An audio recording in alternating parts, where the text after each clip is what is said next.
وہ اپنے خاص کمرے میں ہوگا، اس نے اپنے لیے ایک انتہائی محفوظ کمرہ بنایا ہوا ہے، لانسر نے جواب دیا۔ کیا اس کے کمرے کے گرد بھی سائنسی حفاظتی آلات نصب ہیں؟ صفدر نے چونک کر پوچھا۔ ہاں، وہاں تو خاص طور پر آلات نصب ہیں، لانسر نے جواب دیا۔ کیا ان آلات کا کنٹرول بھی ماسٹر کمپیوٹر کے ذریعے کیا جاتا ہے؟ کیپٹن شکیل نے پوچھا۔ ہاں، پہلے ٹی ایکس کے ذریعے ہوتا تھا، اب ماسٹر کمپیوٹر کنٹرول کرتا ہے، لانسر نے جواب دیا۔ کیا اس ماسٹر کمپیوٹر کے ذریعے ہم لارڈ واسکر کو اس کے کمرے سے یہاں بلوا سکتے ہیں؟ کیپٹن شکیل نے پوچھا۔ وہ صرف فریڈ کی بات مانتا ہے اور کسی سے بات بھی نہیں کرتا، اور فریڈ تو مر چکا، لانسر نے جواب دیا۔ تم ہمیں اس ماسٹر کمپیوٹر کنٹرول والے کمرے میں لے چلو، پھر دیکھتے ہیں کہ کیا ہو سکتا ہے، صفدر نے کہا۔ تم جس طرح بھی چاہو گے یا کہو گے میں ویسے ہی کروں گا، بس تم مجھے ہلاک نہ کرنا، میں زندہ رہنا چاہتا ہوں، میں تمہارے ساتھ مکمل تعاون کروں گا، لانسر نے منت بھرے لہجے میں کہا۔ اگر تم تعاون کرو گے تو تم زندہ بھی رہو گے اور ہمارے ساتھ واپس بھی جا سکو گے۔ ہمارا ساتھی رمزے ہلاک ہو چکا ہے، اس لیے اب تم ہمارے ساتھی ہو، کیپٹن نے کہا۔ تو لانسر نے مسرت بھرے انداز میں سر ہلا دیا۔ تو چلو، ہمیں ماسٹر کمپیوٹر کنٹرول روم میں لے چلو، کیپٹن شکیل نے کہا۔ آؤ میرے پیچھے، لانسر نے کہا، اور پھر وہ انہیں ساتھ لے کر ایک خالی دیوار کی طرف بڑھ گیا۔ اس نے خالی دیوار کے سامنے رک کر اپنا ہاتھ خالی دیوار کے ایک حصے پر رکھ کر اسے زور سے 3 بار مخصوص انداز میں دبایا۔ اس نے خالی دیوار کے سامنے رک کر اپنا ہاتھ خالی دیوار کے ایک حصے پر رکھ کر اسے زور سے 3 بار مخصوص انداز میں دبایا تو سرر کی تیز آواز کے ساتھ ہی دیوار درمیان سے پھٹ کر دونوں سائڈوں میں ہٹ گئی۔ وہاں ایک پتلی سی راہداری دوسری طرف جاتی ہوئی دکھائی دے رہی تھی۔ لانسر اس راہداری میں داخل ہو گیا، صفدر اور کیپٹن شکیل بھی اس کے پیچھے اس راہداری میں آگے بڑھ گئے۔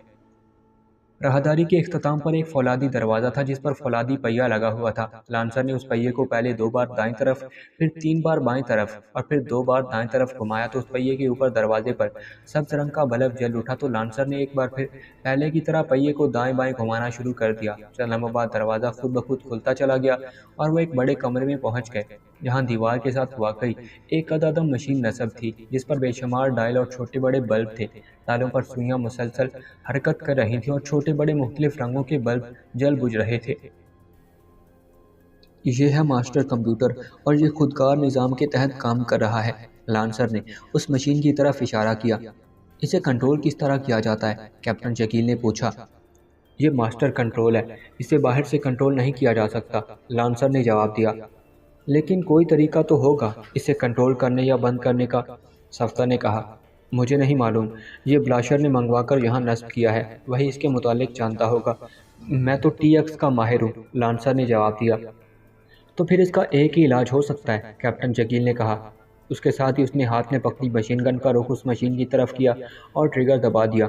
ریٹ ریٹ کی آوازوں کے ساتھ گولیوں کی قطار سیدھی مشین کی طرف لپکی، لیکن دوسرے لمحے وہ تینوں یہ دیکھ کر حیران رہ گئے کہ گولیاں اس مشین کے قریب پہنچتے ہی یکلخت بجلی کی سی تیزی سے دائیں بائیں مڑی اور ساری دیواروں میں گھستی چلی گئیں اور پھر ٹکرا کر نیچے گر گئیں۔ اس کے ساتھ ہی ان کے عقب میں دھماکہ ہوا اور وہ تیزی سے مڑے۔ انہوں نے دیکھا کہ وہ کھلا ہوا فولادی دروازہ خود بخود بند ہو گیا تھا۔ اوہ، یہ تو سارا سسٹم ہی خودکار ہے اور ماسٹر مائنڈ ہے، صفدر نے پریشانی سے کہا۔ اسی لمحے مشین میں سے گونج کی آواز سنائی دی تو وہ تیزی سے مشین کی طرف مڑے۔ اسی لمحے مشین میں سے سرخ رنگ کی تیز روشنی کی لہر ان پر پڑی۔ ایک لمحے کے 1000ویں حصے کے لیے وہ اس روشنی میں نہا گئے۔ دوسرے لمحے انہیں یوں محسوس ہوا جیسے ان کے جسم سے روح اچانک غائب ہو گئی ہو اور ریت کے خالی ہوتے ہوئے بوروں کی طرح فرش پر ڈھیر ہوتے چلے گئے۔ لیکن ان کے ذہن کام کر رہے تھے، وہ سوچ سکتے تھے، دیکھ سکتے تھے، لیکن نہ بول سکتے تھے نہ حرکت کر سکتے تھے۔ وہ بے حس و حرکت بے بس ہوئے فرش پر پڑے ہوئے تھے۔ انہیں اسی طرح پڑے ہوئے کافی دیر گزر گئی تو اچانک انہیں فولادی دروازہ کھلنے کی آواز سنائی دی، لیکن ظاہر ہے وہ گردنیں موڑ کر ادھر دیکھ نہیں سکتے تھے، صرف سن سکتے تھے۔ انہیں اٹھا کر یہاں سے باہر لاؤ، یہاں گولیاں کام نہیں کریں گی، ایک باری آواز نے انہیں قریب آتی سنائی دی اور اس کے ساتھ ہی ان کے جسم فضا میں اٹھتے چلے گئے۔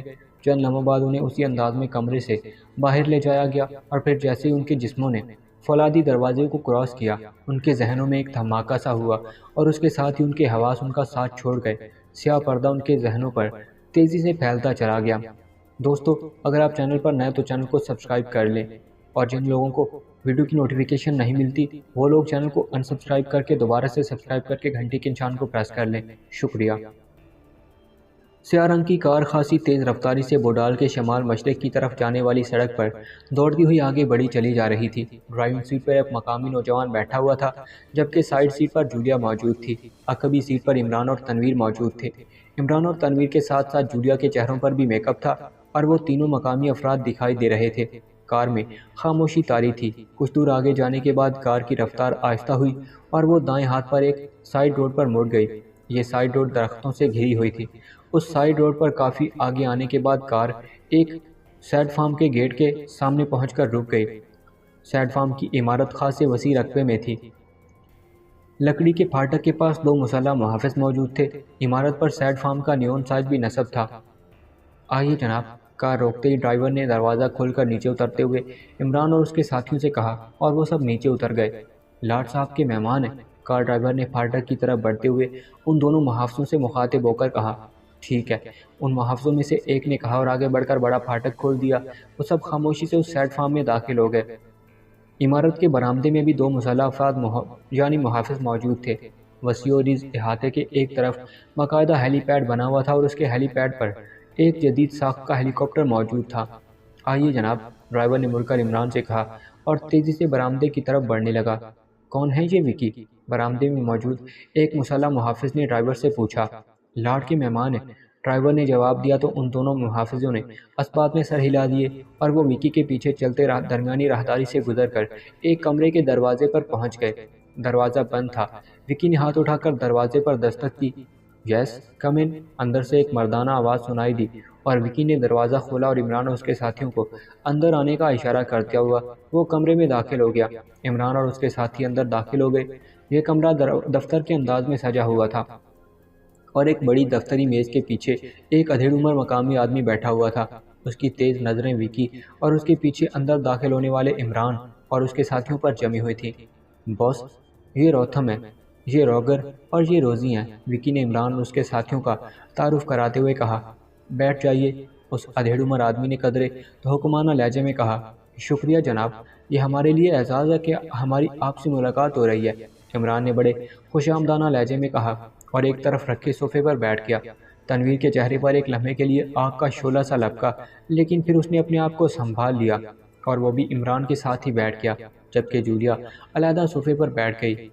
آپ لوگ مجوکا جزیرے پر جانے کے لیے تیار ہیں؟ یہ سوچ لیں کہ وہاں آپ کو کافی طویل عرصے تک رہنا ہوگا، اس ادھیڑ عمر آدمی نے عمران سے کہا۔ جناب، اس دنیا میں اصل حقیقت دولت ہے اور اگر ہمیں دولت کثیر مقدار میں ملی تو ہم جہنم میں بھی جانے اور وہاں رہنے کے لیے تیار ہیں، عمران نے اسی طرح خوش آمدانہ لہجے میں کہا۔ وکی، ادھیڑ عمر نے میز کی سائڈ پر مؤدبانہ انداز میں کھڑے اور وکی سے مخاطب ہو کر کہا۔ یس باس، کیا تم نے اس بات کی تسلی کر لیا کہ یہ تینوں ٹرانس زیرو کی واقعی مرمت کر سکتے ہیں؟ یس باس، ایکریمیا کی ناردرن الیکٹرونک کمپنی کی طرف سے ان کے پاس مہارت کے سرٹیفکیٹ موجود ہیں اور کمپنی نے خصوصی درخواست پر انہیں یہاں بھجوایا ہے۔ اوکے، پھر ایسا کرو کہ تم انہیں خود جزیرے پر ساتھ لے جاؤ۔ آپ نے لاٹ صاحب سے بات کر لیا باس، کیونکہ انہوں نے حکم دیا تھا کہ ان کے حکم کے بغیر کسی کو بھی جزیرے پر نہ بھیجا جائے۔ ہاں، ان سے بات ہو چکی ہے وکی، جن لوگوں کے لیے انہوں نے حکم دیا تھا وہ گرفتار کر لیے گئے ہیں، اس لیے اب وہاں کسی قسم کا کوئی خطرہ نہیں رہا اور لارڈ اس مشین کی مرمت کے لیے بے چین ہے کیونکہ اس کی وجہ سے پینے کا مزید صاف پانی تیار نہیں ہو رہا اور جزیرے پر موجود پانی کا ذخیرہ اب بے حد کم رہ گیا ہے۔ تم انہیں لے جاؤ، باس نے کہا۔ یس باس، پھر اسپیشل کارڈ دے دیجیے، وکی نے کہا تو ادھیڑ عمر آدمی نے اسبات میں سر ہلاتے ہوئے میز کی دراز کھولی، اس میں سے ایک سرخ رنگ کا کارڈ نکالا اور جیب سے ایک عجیب ساخت کا قلم نکال کر اس نے اس کی مدد سے کارڈ کے خالی خانے میں کوئی نمبر لکھا، پھر نیچے مخصوص انداز کا نشان لگا کر اس نے قلم بند کر کے جیب میں ڈالا اور کارڈ اٹھا کر وکی کی طرف بڑھا دیا۔ یس باس، وکی نے کہا اور کارڈ کو ایک نظر دیکھ کر وہ عمران کی طرف مڑا۔ آئیے جناب، وکی نے کہا اور دروازے کی طرف مڑ گیا۔ بے حد شکریہ جناب، عمران نے اس ادھیڑ عمر سے مخاطب ہو کر کہا اور وکی کے پیچھے دروازے کی طرف مڑ گیا۔ تنویر اور جولیا بھی خاموشی سے اٹھے اور بغیر کچھ کہے دروازے کی طرف مڑ گئے۔ تھوڑی دیر بعد وہ عمارت سے نکل کر ہیلی پیڈ پر کھڑے ہیلی کاپٹر کی طرف بڑھ گئے۔ وکی نے انہیں ہیلی کاپٹر میں سوار ہونے کا اشارہ کیا اور خود وہ اچھل کر پائلٹ سیٹ پر بیٹھ گیا۔ اس بار عمران اس کے ساتھ والی سیٹ پر بیٹھا جبکہ تنویر اور جولیا عقبی سیٹوں پر بیٹھ گئے۔ وکی نے ہاتھ میں پکڑا ہوا وہی سرخ رنگ کا کارڈ ہیلی کاپٹر کی مشینری کے درمیان بنے ایک پتلے سے خانے میں ڈالا اور اسے انگلی کی مدد سے اندر دبا دیا۔ کارڈ ایک لمحے میں خانے کے اندر غائب ہو گیا تو وکی نے ہیلی کاپٹر سٹارٹ کیا۔ دوسرے لمحے انجن جاگ اٹھا تو اس نے اسے اڑانے کے لیے تیاری شروع کر دی۔ چند لمحوں بعد ہیلی کاپٹر ایک جھٹکے سے فضا میں اٹھا اور پھر تیزی سے بلند ہوتا چلا گیا۔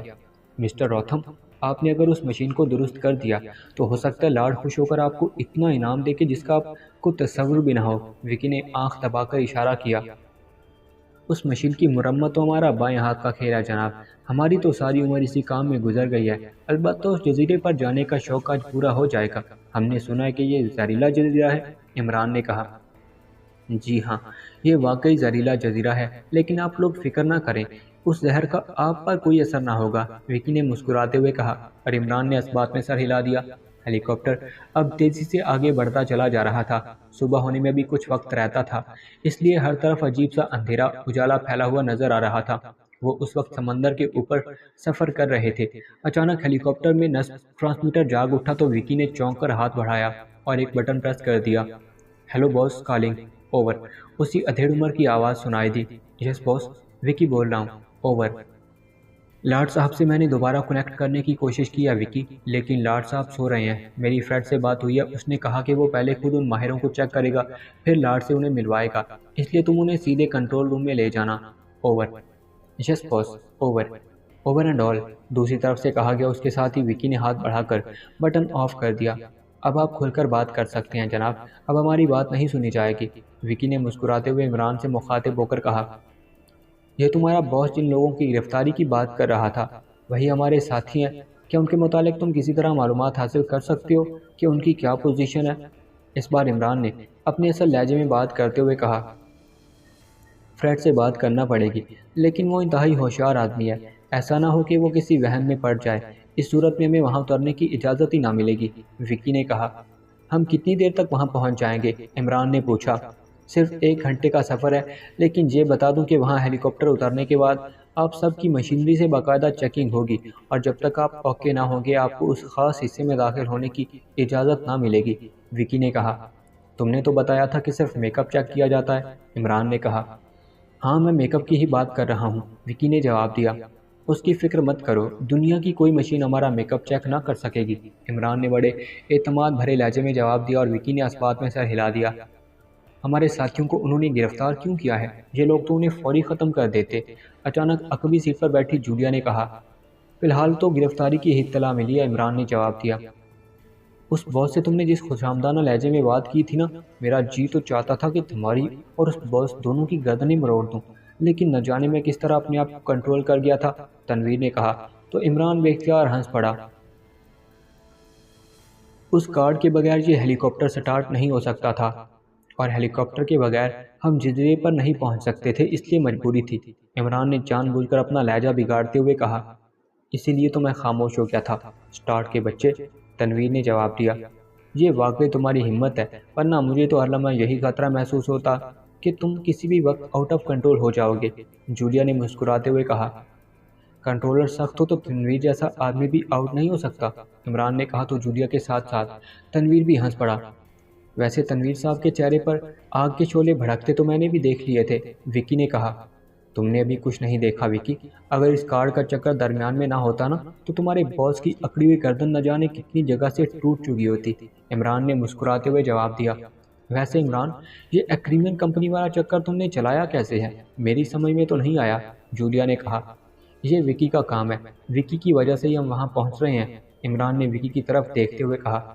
ایسی کوئی بات نہیں عمران صاحب، آپ کے دوست آرتھر کے مجھ پر اتنے احسان ہے کہ ان کی خاطر میں اپنا گلا بھی اپنے ہاتھ سے کاٹ سکتا ہوں۔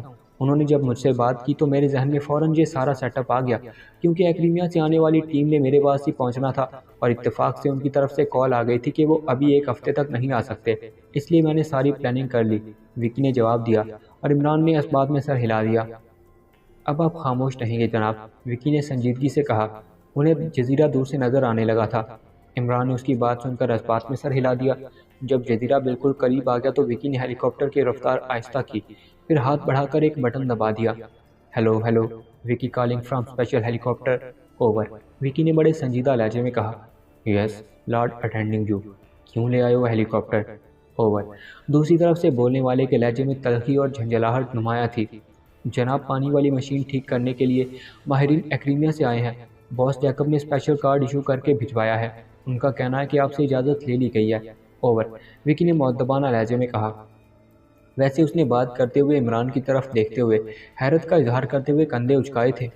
اوہ ہاں، اس نے مجھ سے بات کی تھی، بہرحال ٹھیک ہے، اب آ گئے تو انہیں لے آؤ، اوور اینڈ آل۔ دوسری طرف سے کہا کہ اس کے ساتھ ہی رابطہ ختم ہو گیا اور وکی نے ہاتھ بڑھا کر بٹن آف کر دیا۔ ہیلی کاپٹر تیزی سے آگے بڑھتا چلا جا رہا تھا، پھر جزیرے کے اوپر پہنچ کر وہ درمیان میں پہنچ کر رک گیا۔ نیچے سے سرخ رنگ کی روشنی سے کوشن دیا گیا اور وکی نے ہیلی کاپٹر نیچے اتارنا شروع کر دیا۔ چند لمحوں بعد ہیلی کاپٹر ایک کھلی ہوئی چھت کے درمیان سے اترتا ہوا ایک بڑے ہال نما کمرے کے درمیان بنے ہوئے ہیلی پیڈ پر اتر گیا۔ اسی لمحے مشین گنوں سے 4 مسلح افراد نے ہیلی کاپٹر کا محاصرہ کر لیا۔ آئیے جناب، وکی نے عمران سے کہا، پھر ہیلی کاپٹر سے نیچے اتر آیا۔ عمران، تنویر اور جولیا بھی نیچے اتر آئے۔ ادھر اسپیشل روم میں چلو، ایک مسلح آدمی نے عمران اور اس کے ساتھیوں سے کہا۔ مجھے معلوم ہے، کچھ کہنے کی ضرورت نہیں ہے، وکی نے محافظ سے کہا۔ لارڈ صاحب کا خصوصی حکم ہے، اس آدمی نے منہ بناتے ہوئے جواب دیا۔ لارڈ صاحب سے میری بات ہو چکی ہے، لیکن مجھے باس نے تو کہا تھا کہ ہم پہلے فریڈ کے پاس ہمیں جانا ہوگا اور وہ ہمیں لارڈ صاحب کے پاس لے جائے گا، لیکن اب بات براہ راست لارڈ صاحب سے ہو گئی ہے، وکی نے ایک سائڈ پر بنی راہداری کی طرف بڑھتے ہوئے کہا۔ باس فریڈ اور باس بلاشر ہلاک ہو چکے ہیں، اب سارا کنٹرول لارڈ صاحب نے خود سنبھال رکھا ہے، محافظ نے کہا تو وکی چونک گیا۔ کیا کہہ رہے ہو؟ ہلاک ہو چکے ہیں؟ کیوں؟ کیا لارڈ صاحب نے انہیں سزا دی ہے؟ وکی نے حیرانی سے کہا۔ نہیں، ایک اور چکر چل پڑا ہے، 3 آدمی لیبارٹری آفس سے گرفتار کیے گئے تھے، ان کے ساتھ یہاں کے 2 آدمی ملے ہوئے تھے، ان کی شناخت کے لیے ان تینوں کو زندہ رکھا گیا تھا، لیکن پھر نہ جانے وہ کس طرح آزاد ہو گئے۔ ان میں سے ایک جو مقامی تھا وہ مارا گیا، البتہ 2 ایشیائی زندہ کنٹرول روم میں پہنچ گئے، وہاں انہوں نے کنٹرول روم تباہ کر دیا، باس فریڈ اور بلاشر کے ساتھ ساتھ سارے لوگوں کو بھی ہلاک کر دیا۔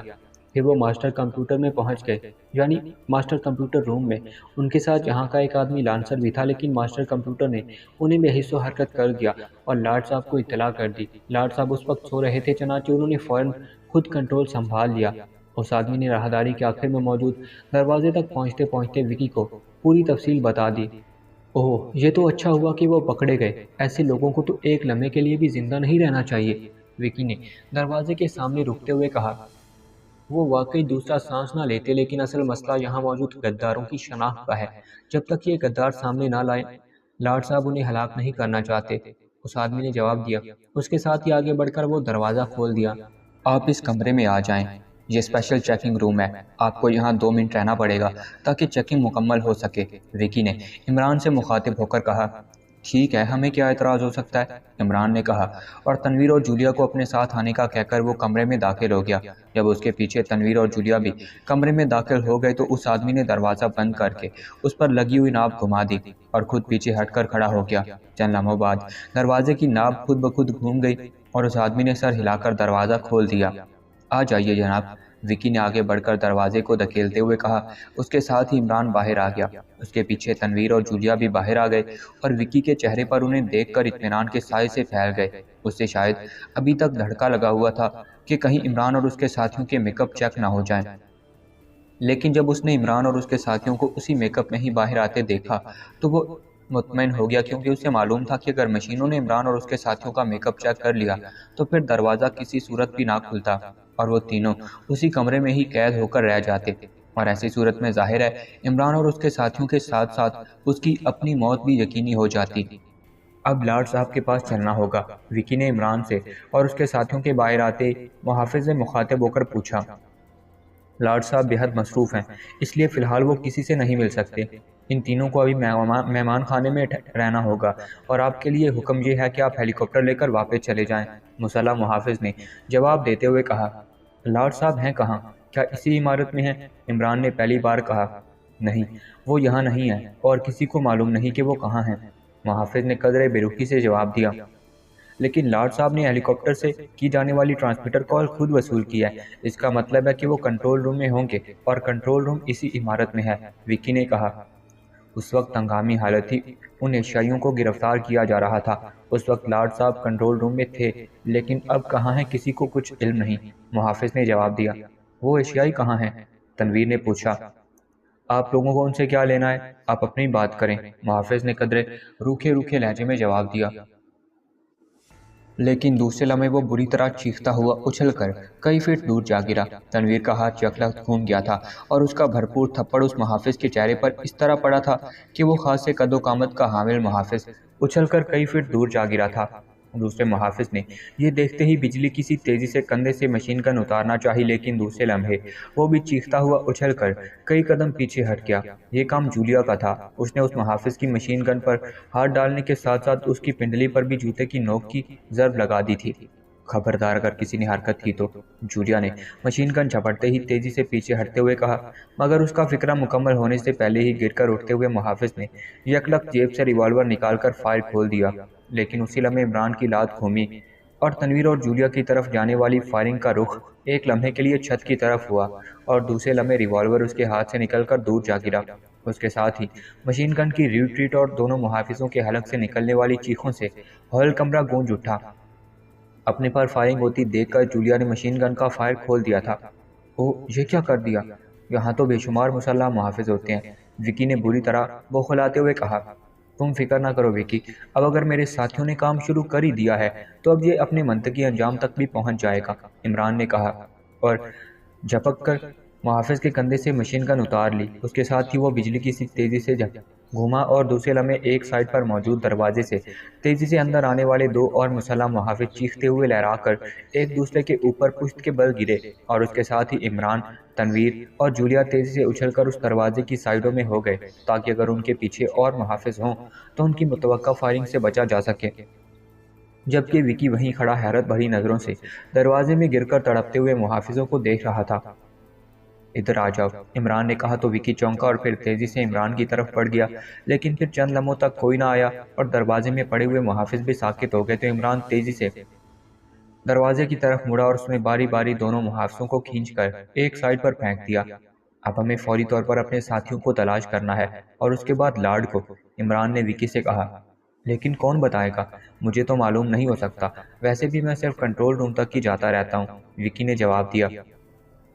تم نے کہا تھا کہ یہاں بہت سے مسلح محافظ ہوتے ہیں، لیکن فائرنگ کی آواز سن کر بھی صرف 2 آئے تھے، عمران نے کہا۔ یہاں تو 20-25 محافظ ہوتے ہیں، اب پتہ نہیں وہ کہاں گئے ہیں، وکی نے کندھے اچکاتے ہوئے کہا۔ تو پھر کنٹرول روم چلو، اور کیا ہو سکتا ہے، عمران نے کہا تو وکی نے اس بات میں سر ہلا دیا۔ تنویر نے بعد میں آنے والے محافظ سے مشین گن لے لی تھی، اس لیے اب عمران، تنویر اور جولیا تینوں کے ہاتھوں میں مشین گنز موجود تھیں، البتہ وکی خالی ہاتھ تھا۔ دروازے پر آنے والے دوسرے محافظ کے پاس بھی مشین گن تھی، لیکن وکی نے اسے حاصل کرنے کی خواہش ہی ظاہر نہ کی، وہ شاید خود ہی خالی ہاتھ رہنا چاہتا تھا۔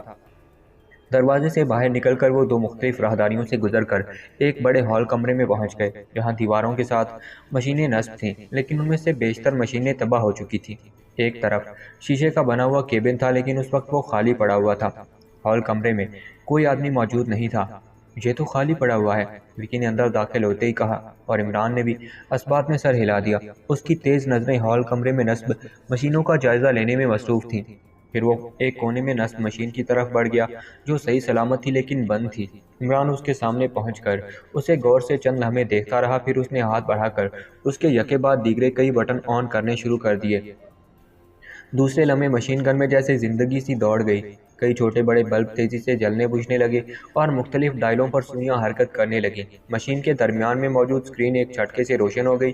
پہلے چند لمحے تو سکرین پر آڑی ترچھی لکیریں نمودار ہوتی اور غائب ہوتی دکھائی دیتی رہیں، پھر یکلخت ایک تیز جھماکے کے ساتھ ہی اس پر ایک کمرے کا منظر ابھر آیا۔ یہ ایک خاصا بڑا کمرہ تھا جس میں ایک نوجوان آدمی ایک بڑی سی مشین کے سامنے کھڑا ہوا تھا۔ مشین کافی بڑی اور چوڑی تھی۔ اس سے ذرا ہٹ کر ایک کرسی پر ایک ادھیڑ عمر باوقار سا آدمی بیٹھا ہوا تھا۔ نوجوان اس مشین کو آپریٹ کرنے میں مصروف تھا۔ عمران نے ہاتھ بڑھا کر ایک اور بٹن دبایا تو ہلکی سی گڑگڑاہٹ کے ساتھ ہی ایک آواز مشین سے برآمد ہوئی۔ مشین تو بتا رہی ہے جونی کہ ان کے ساتھ یہاں کا کوئی آدمی شامل نہیں ہے اور انہوں نے جیکب سے تمام معلومات حاصل کی ہیں، اس ادھیڑ عمر آدمی کی آواز سنائی دی۔ ایسا ہی ہوگا لارڈ، ان کا تحت الشعور تو جھوٹ نہیں بول سکتا، نوجوان نے مؤدبانہ لہجے میں کہا۔ پھر تو خواہ انہیں زندہ رکھ کر ہم نے فریڈ اور بلاشر اور اس کے ساتھ ساتھ کئی آدمی ضائع کرائے ہیں، انہیں ختم کر دو، لارڈ نے منہ بناتے ہوئے کہا اور کرسی سے اٹھ کھڑا ہوا۔ یس لارڈ، نوجوان نے کہا اور مڑ کر تیزی سے مشین کے بٹن آف کرنے شروع کر دیے۔ دوسرے لمحے مشین کا نچلا حصہ کھل گیا اور پھر شیشے کے بنے ہوئے 2 تابوت خود بخود کھسک کر باہر آ گئے اور عمران ان تابوتوں کو دیکھ کر بری طرح اچھل پڑا، کیونکہ ان میں صفدر اور کیپٹن شکیل لیٹے ہوئے صاف دکھائی دے رہے تھے۔ اوہ، یہ تو صفدر اور کیپٹن شکیل ہیں، عمران نے اچھلتے ہوئے کہا۔ اس کے ساتھ ہی اس نے تیزی سے اس مشین کے نچلے حصے میں موجود کئی بٹن دبا دیے۔ Hello hello Johnson calling, hello hello Johnson calling, over. Imran نے آواز بدل کر تیز لہجے میں کہا تو اس نے مشین کے سامنے کھڑے ہوئے نوجوان کو بے اختیار اچھلتے دیکھا۔ اس کے ساتھ ہی اس نے نوجوان کا ہاتھ تیزی سے مشین کی ایک سائیڈ کی طرف بڑھتے ہوئے دیکھا۔ پھر جیسے ہی اس نے وہاں موجود بٹن دبایا تو عمران کی آواز اس کمرے میں گونجتی ہوئی آواز سنائی دی اور عمران مسلسل ہیلو ہیلو جانسن کالنگ کی کال دے رہا تھا۔ عمران کی آواز سنتے ہی مشین کے سامنے کھڑے نوجوان کے ساتھ ساتھ لارڈ بھی اچھل پڑا تھا۔ یہ کون کال کر رہا ہے اور کسے کر رہا ہے؟ لارڈ کی حیرت بھری آواز سنائی دی۔ یہ کوئی نامعلوم کال ہے لارڈ، یہیں ہیڈ کوارٹر سے ہی ہو رہی ہے، 0 فریکوینسی پر، اس نوجوان کی آواز سنائی دی۔ یس فورڈ اٹینڈنگ، کیا بات ہے، کیوں کال کیا ہے؟ اوور۔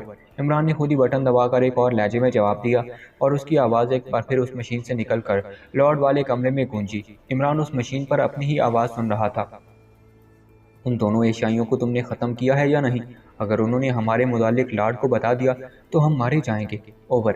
عمران نے پہلے والی آواز میں کہا اور اس نے لارڈ کو یہ بات سن کر بری طرح چونکتے دیکھا۔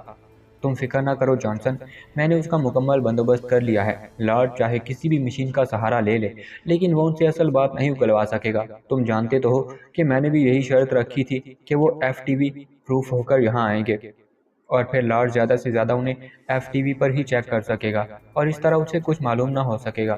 باقی رہا ان کی اپنی رضامندی سے کچھ بتانا تو ایسا ناممکن ہے۔ وہ دونوں انتہائی تربیت یافتہ ہیں، تشدد سے ان سے کچھ نہیں اگلوایا جا سکتا۔ صرف ایک ہی صورت ہے کہ ان دونوں کو کوئی ایسا لالچ دیا جائے کہ جس سے وہ ہمارے متعلق بتا دیں، تو ایسا لالچ کم از کم میرے ذہن میں نہیں ہے، اس لیے کسی فکر کرنے کی ضرورت نہیں ہے، ہم ہر لحاظ سے محفوظ ہیں، اوور۔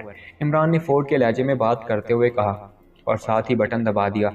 اگر لارڈ نے انہیں وہ پرزہ واپس دینے کا لالچ دیا تو پھر ہو سکتا ہے کہ وہ لالچ میں آ کر بتا دیں، اس لیے میرا خیال ہے کہ انہیں ہر صورت میں ختم کر دیا جائے تو زیادہ بہتر ہے، اوور۔ عمران نے ایک بار پھر دوسرے لہجے میں کہا۔ یہ کیسے ہو سکتا ہے کہ لارڈ پرزہ خود ان کے حوالے کر دے؟ بہرحال فکر مت کرو، میں اس سلسلے میں بھی کچھ نہ کچھ ضرور کروں گا، اوور۔ عمران نے دوسرے لہجے میں کہا۔ Okay, over and all, Imran نے بٹن دبا کر پہلے لہجے میں کہا، اس کے ساتھ ہی اس نے مشین کے بٹن آف کر دیے۔ یہ FTV پروف ہے؟ اس کا مطلب کیا ہوا جانی؟ لارڈ نے حیرت بھرے لہجے میں مشین کے ساتھ کھڑے ہوئے نوجوان سے کہا۔ میری تو خود میں سمجھ نہیں آیا لارڈ، FTV تو یہی مشین ہے، لاؤشعور چیک کرنے والی۔ اس سے پروف ہونے کا تو مطلب یہی ہے کہ ان مشینوں سے ان کے ذہنوں کو چیک نہیں کیا جا سکتا، لیکن ایسا کیسے ممکن ہے؟ جانی نے جواب دیا۔ بہرحال اب صورتحال بدل گئی ہے، یہ دونوں آدمی کم از کم ناموں کی حد تک تو سامنے آ گئے ہیں اور اب باقی تفصیل یہ خود بتائیں گے۔ ویسے اس ٹرانسمیٹر کے استعمال سے تو یہی مطلب نکلتا ہے کہ یہ دونوں کسی خاص اہمیت کے حامل ہیں اور ایسے آدمی کو ٹریس کیا جانا تو اور بھی ضروری ہے، لارڈ نے کہا۔ یس لارڈ، انہیں ہلاک مت کرو بلکہ انہیں ایکس روم میں پہنچا دو اور انہیں اس طرح بحیث کر دو کہ ان کی صرف زبانیں حرکت کر سکیں۔ کیا تم ایسا کر سکتے ہو؟ یس لارڈ، جانی نے جواب دیا۔ اوکے، پھر مجھے اطلاع دینا، میں اس دوران آنے والوں کے متعلق معلوم کر لوں، لارڈ نے کہا اور تیزی سے دروازے کی طرف بڑھ گیا۔ چند لمحوں بعد وہ دروازہ کھول کر دوسری طرف غائب ہو گیا۔ عمران نے ہاتھ بڑھا کر مشین کو تیزی سے آف کرنا شروع کر دیا۔ یہ تم کیا بول رہے تھے؟ جولیا نے حیران ہو کر پوچھا۔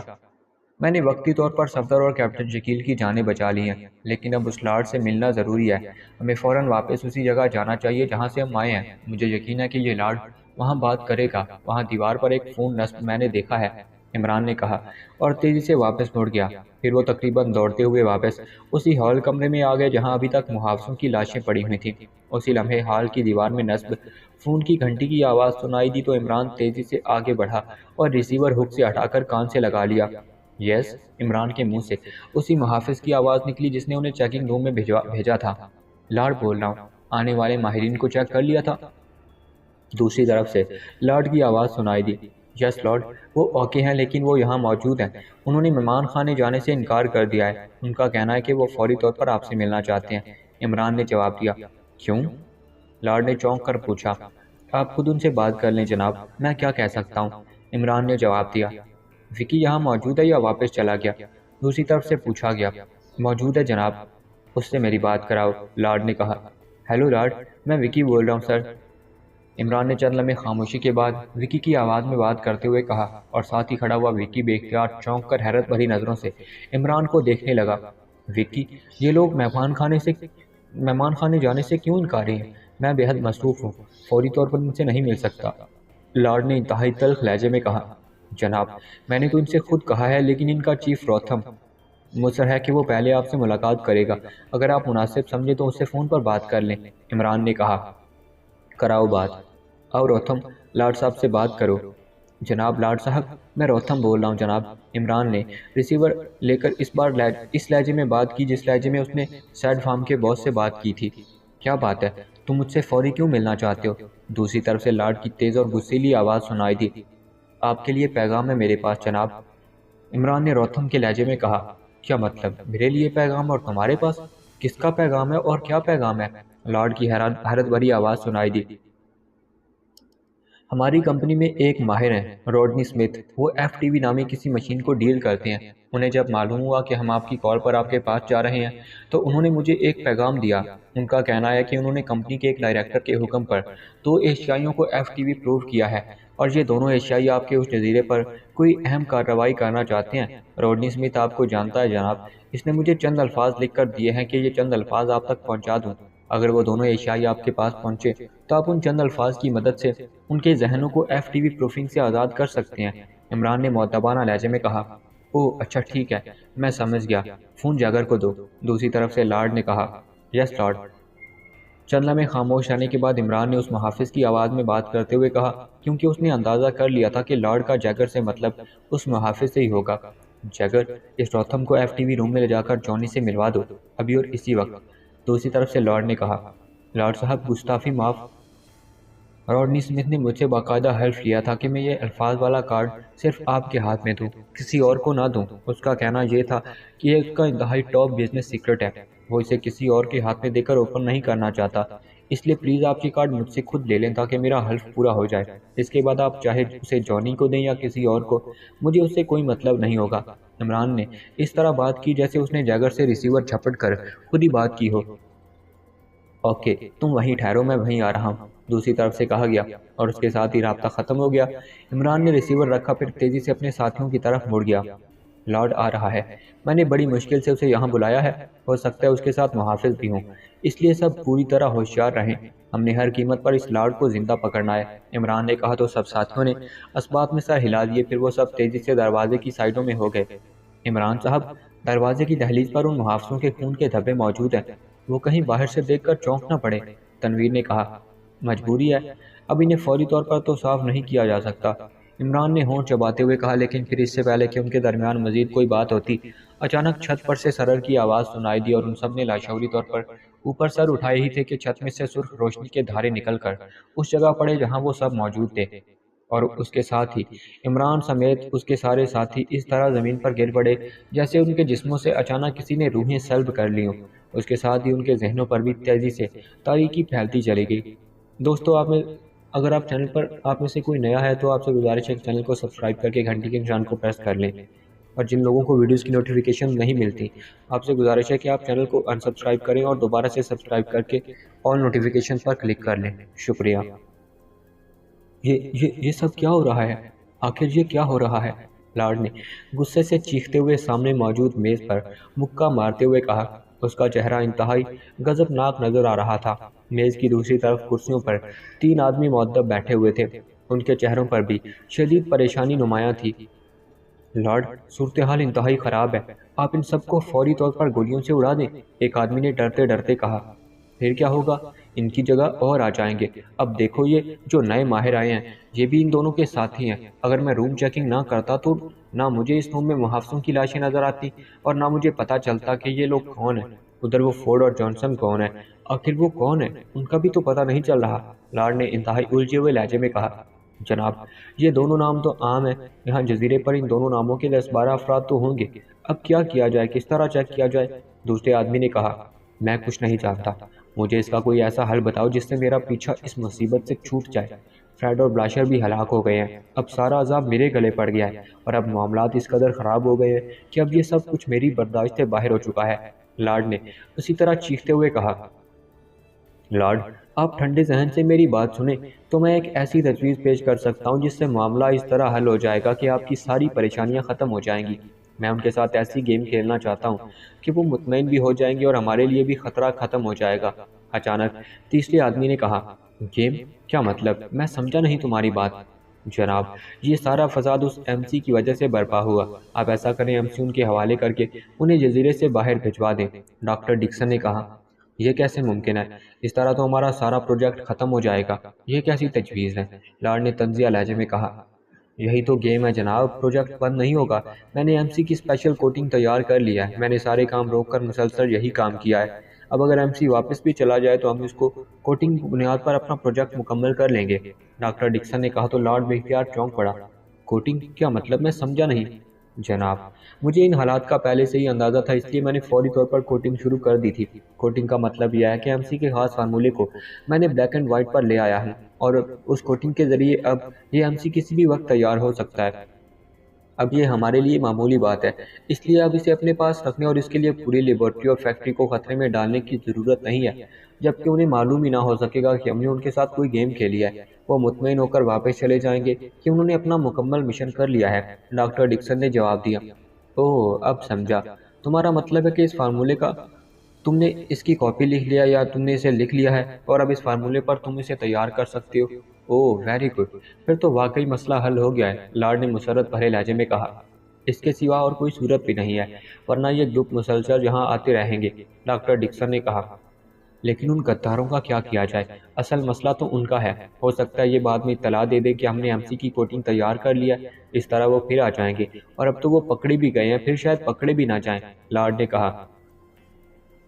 آپ کو ان غداروں کے ناموں کا تو علم ہو چکا ہے۔ آپ ایسا کریں، فیکٹری، لیبارٹری اور ہیڈ کوارٹر میں جتنے بھی ان ناموں کے افراد ہو، چاہے وہ کسی بھی عہدے پر ہوں، کسی بھی حیثیت کے ہوں، سب کو یہاں سے رخصت کر دیں۔ ان کی جگہ نئے آدمی بھرتی کر لیے جائیں گے، اس طرح یہ خطرہ بھی ختم ہو جائے گا، ڈاکٹر نے جواب دیا۔ ویری گڈ، واقعی یہ بہترین تجویز ہے۔ میرا خیال ہے ہم سب افراد کو اس بے ہوشی کے عالم میں ہی جزیرے سے باہر بلکہ روگلی بھجوایا جائے، ایم سی ان کے حوالے کر دیا جائے اور انہیں مطمئن بھی کر دیا جائے۔ اوکے ٹھیک ہے، میٹنگ ختم، میں اس کا فوری بندوبست کرتا ہوں، لارڈ نے ہاتھ اٹھاتے ہوئے فیصلہ کن لہجے میں کہا۔ تو ڈاکٹر ڈکسن سمیت باقی دونوں افراد بھی اٹھ کھڑے ہوئے اور پھر وہ سب مڑے اور کمرے کے بیرونی دروازے کی طرف بڑھ گئے۔ ادھر عمران کی آنکھیں کھلی تو وہ لاشعوری طور پر ایک جھٹکے سے اٹھ کر بیٹھ گیا۔ پھر جیسے ہی اس کا سویا ہوا شعور بیدار ہوا، اس کے ذہن میں بے ہوشی ہونے سے پہلے کا منظر کسی فلم کی طرح چلنے لگا کہ وہ تنویر، جولیا اور وکی کے ساتھ اس بڑے کمرے میں موجود تھا اور وہ لوگ لارڈ کی آمد کا انتظار کر رہے تھے۔ لیکن پھر اچانک چھت سے سرخ روشنی کے دھارے ان پر پڑے اور ان کے حواس ان کا ساتھ چھوڑ گئے۔ یہ سب کچھ یاد آتے ہی عمران نے چونک کر ادھر ادھر دیکھا اور اس کے ساتھ ہی اس کی آنکھیں حیرت سے پھیلتی چلی گئیں، کیونکہ اس نے دیکھا تھا کہ وہ ایک بڑے سے کمرے کے فرش پر بچھے ہوئے قالین پر بیٹھا ہوا تھا۔ اس کے ساتھ ہی تنویر اور جولیا بھی فرش پر ابھی تک بے ہوش پڑے ہوئے تھے اور ان کے ساتھ صفدر اور کیپٹن شکیل بھی موجود تھے، وہ بھی قالین پر بے ہوش پڑے ہوئے تھے۔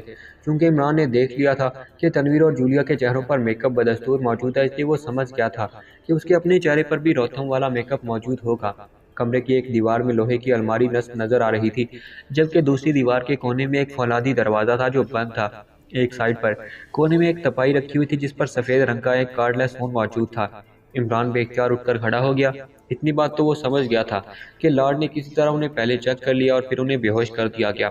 صفدر اور کیپٹن شکیل کے ساتھ موجودگی کا مطلب یہی تھا کہ لارڈ کو یہ معلوم ہو گیا ہے کہ وہ بھی ان کے ہی ساتھی ہیں، اس لیے ان سب کو یہاں اکٹھا رکھا گیا ہے، اور شاید اسے اپنی مخصوص ذہنی ورزشوں کی وجہ سے قبل از وقت ہوش آ گیا تھا، لیکن ان میں سے کوئی بھی بندھا ہوا نہیں تھا۔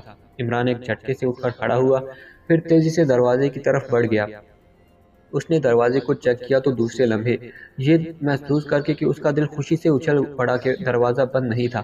اس نے آہستہ سے دروازہ کھولا، باہر ایک راہداری تھی۔ عمران نے سر باہر نکال کر جھانکا تو راہداری خالی پڑی ہوئی تھی۔ وہ اچھل کر راہداری میں آ گیا۔ راہداری ایک طرف سے بند تھی، جبکہ دوسری طرف اس کا اختتام اوپر جاتی ہوئی سیڑھیوں پر ہو رہا تھا۔ سیڑھیوں کے اختتام پر ایک دروازہ تھا اور دروازہ کھلا ہوا نظر آ رہا تھا۔ عمران تیزی سے آگے بڑھا اور پھر سیڑھیاں پھلانگتا ہوا وہ دروازے کے قریب پہنچ گیا۔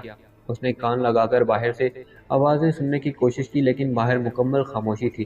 البتہ کچھ فاصلے پر سے ایسی آوازیں سنائی دے رہی تھی جیسے کسی بڑی سڑک پر بھرپور ٹریفک چل رہی ہو۔ عمران نے دروازہ کھولا اور باہر جھانکا۔ یہ ایک برآمدہ تھا اور برآمدہ خالی تھا۔ عمران برآمدے میں نکل آیا۔ برآمدے کے آگے صحن تھا، اس کے بعد چار دیواری اور پھاٹک تھا، اور اس پھاٹک کی دوسری طرف کوئی بڑی سڑک تھی جس پر ٹریفک چل رہی تھی۔ صحن کے اوپر آسمان بھی صاف نظر آ رہا تھا اور چار دیواری کے دونوں طرف چھوٹی بڑی بلڈنگیں بھی نظر آ رہی تھیں۔ یہ کون سی جگہ ہے؟ یہ جزیرہ مجوکا تو نہیں ہے؟ عمران نے انتہائی حیرانی سے کہا اور تیزی سے مڑ کر سائیڈ کمرے کی طرف بڑھ گیا۔ پھر اس نے اس ساری عمارت کو چیک کر لیا، لیکن عمارت میں کوئی آدمی موجود نہیں تھا۔ عمران تیزی سے برآمدے سے نکل کر پھاٹک کی طرف بڑھ گیا۔ اس نے پھاٹک کھولا اور پھر باہر نکل آیا۔ باہر واقعی ایک بڑی سڑک تھی جس پر ٹریفک رواں دواں تھی۔ سامنے ایک ریستوران تھا جس پر بڑا سا نیون سائن موجود تھا۔ نیون سائن وقفے وقفے سے جل رہا تھا۔ عمران اس نیون سائن کو پڑھنے لگا۔ روگلی؟ کیا مطلب؟ ہم روگلی میں ہیں؟ یہ کیسے ہو سکتا ہے؟ عمران نے نیون سائن پر ریستوران کے نام کے نیچے کالونی کا نام اور پتہ میں شہر کا نام روگلی پڑھتے ہوئے انتہائی حیرت بھرے لہجے میں بڑبڑاتے ہوئے کہا۔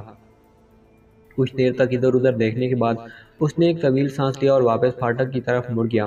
ظاہر اب یہی سوچا جا سکتا تھا کہ لارڈ نے انہیں بے ہوشی کے عالم میں جزیرے سے نکال کر یہاں روگلی کی اس عمارت میں پہنچا دیا ہے، لیکن اس کی کوئی وجہ اس کی سمجھ میں نہیں آ رہی تھی۔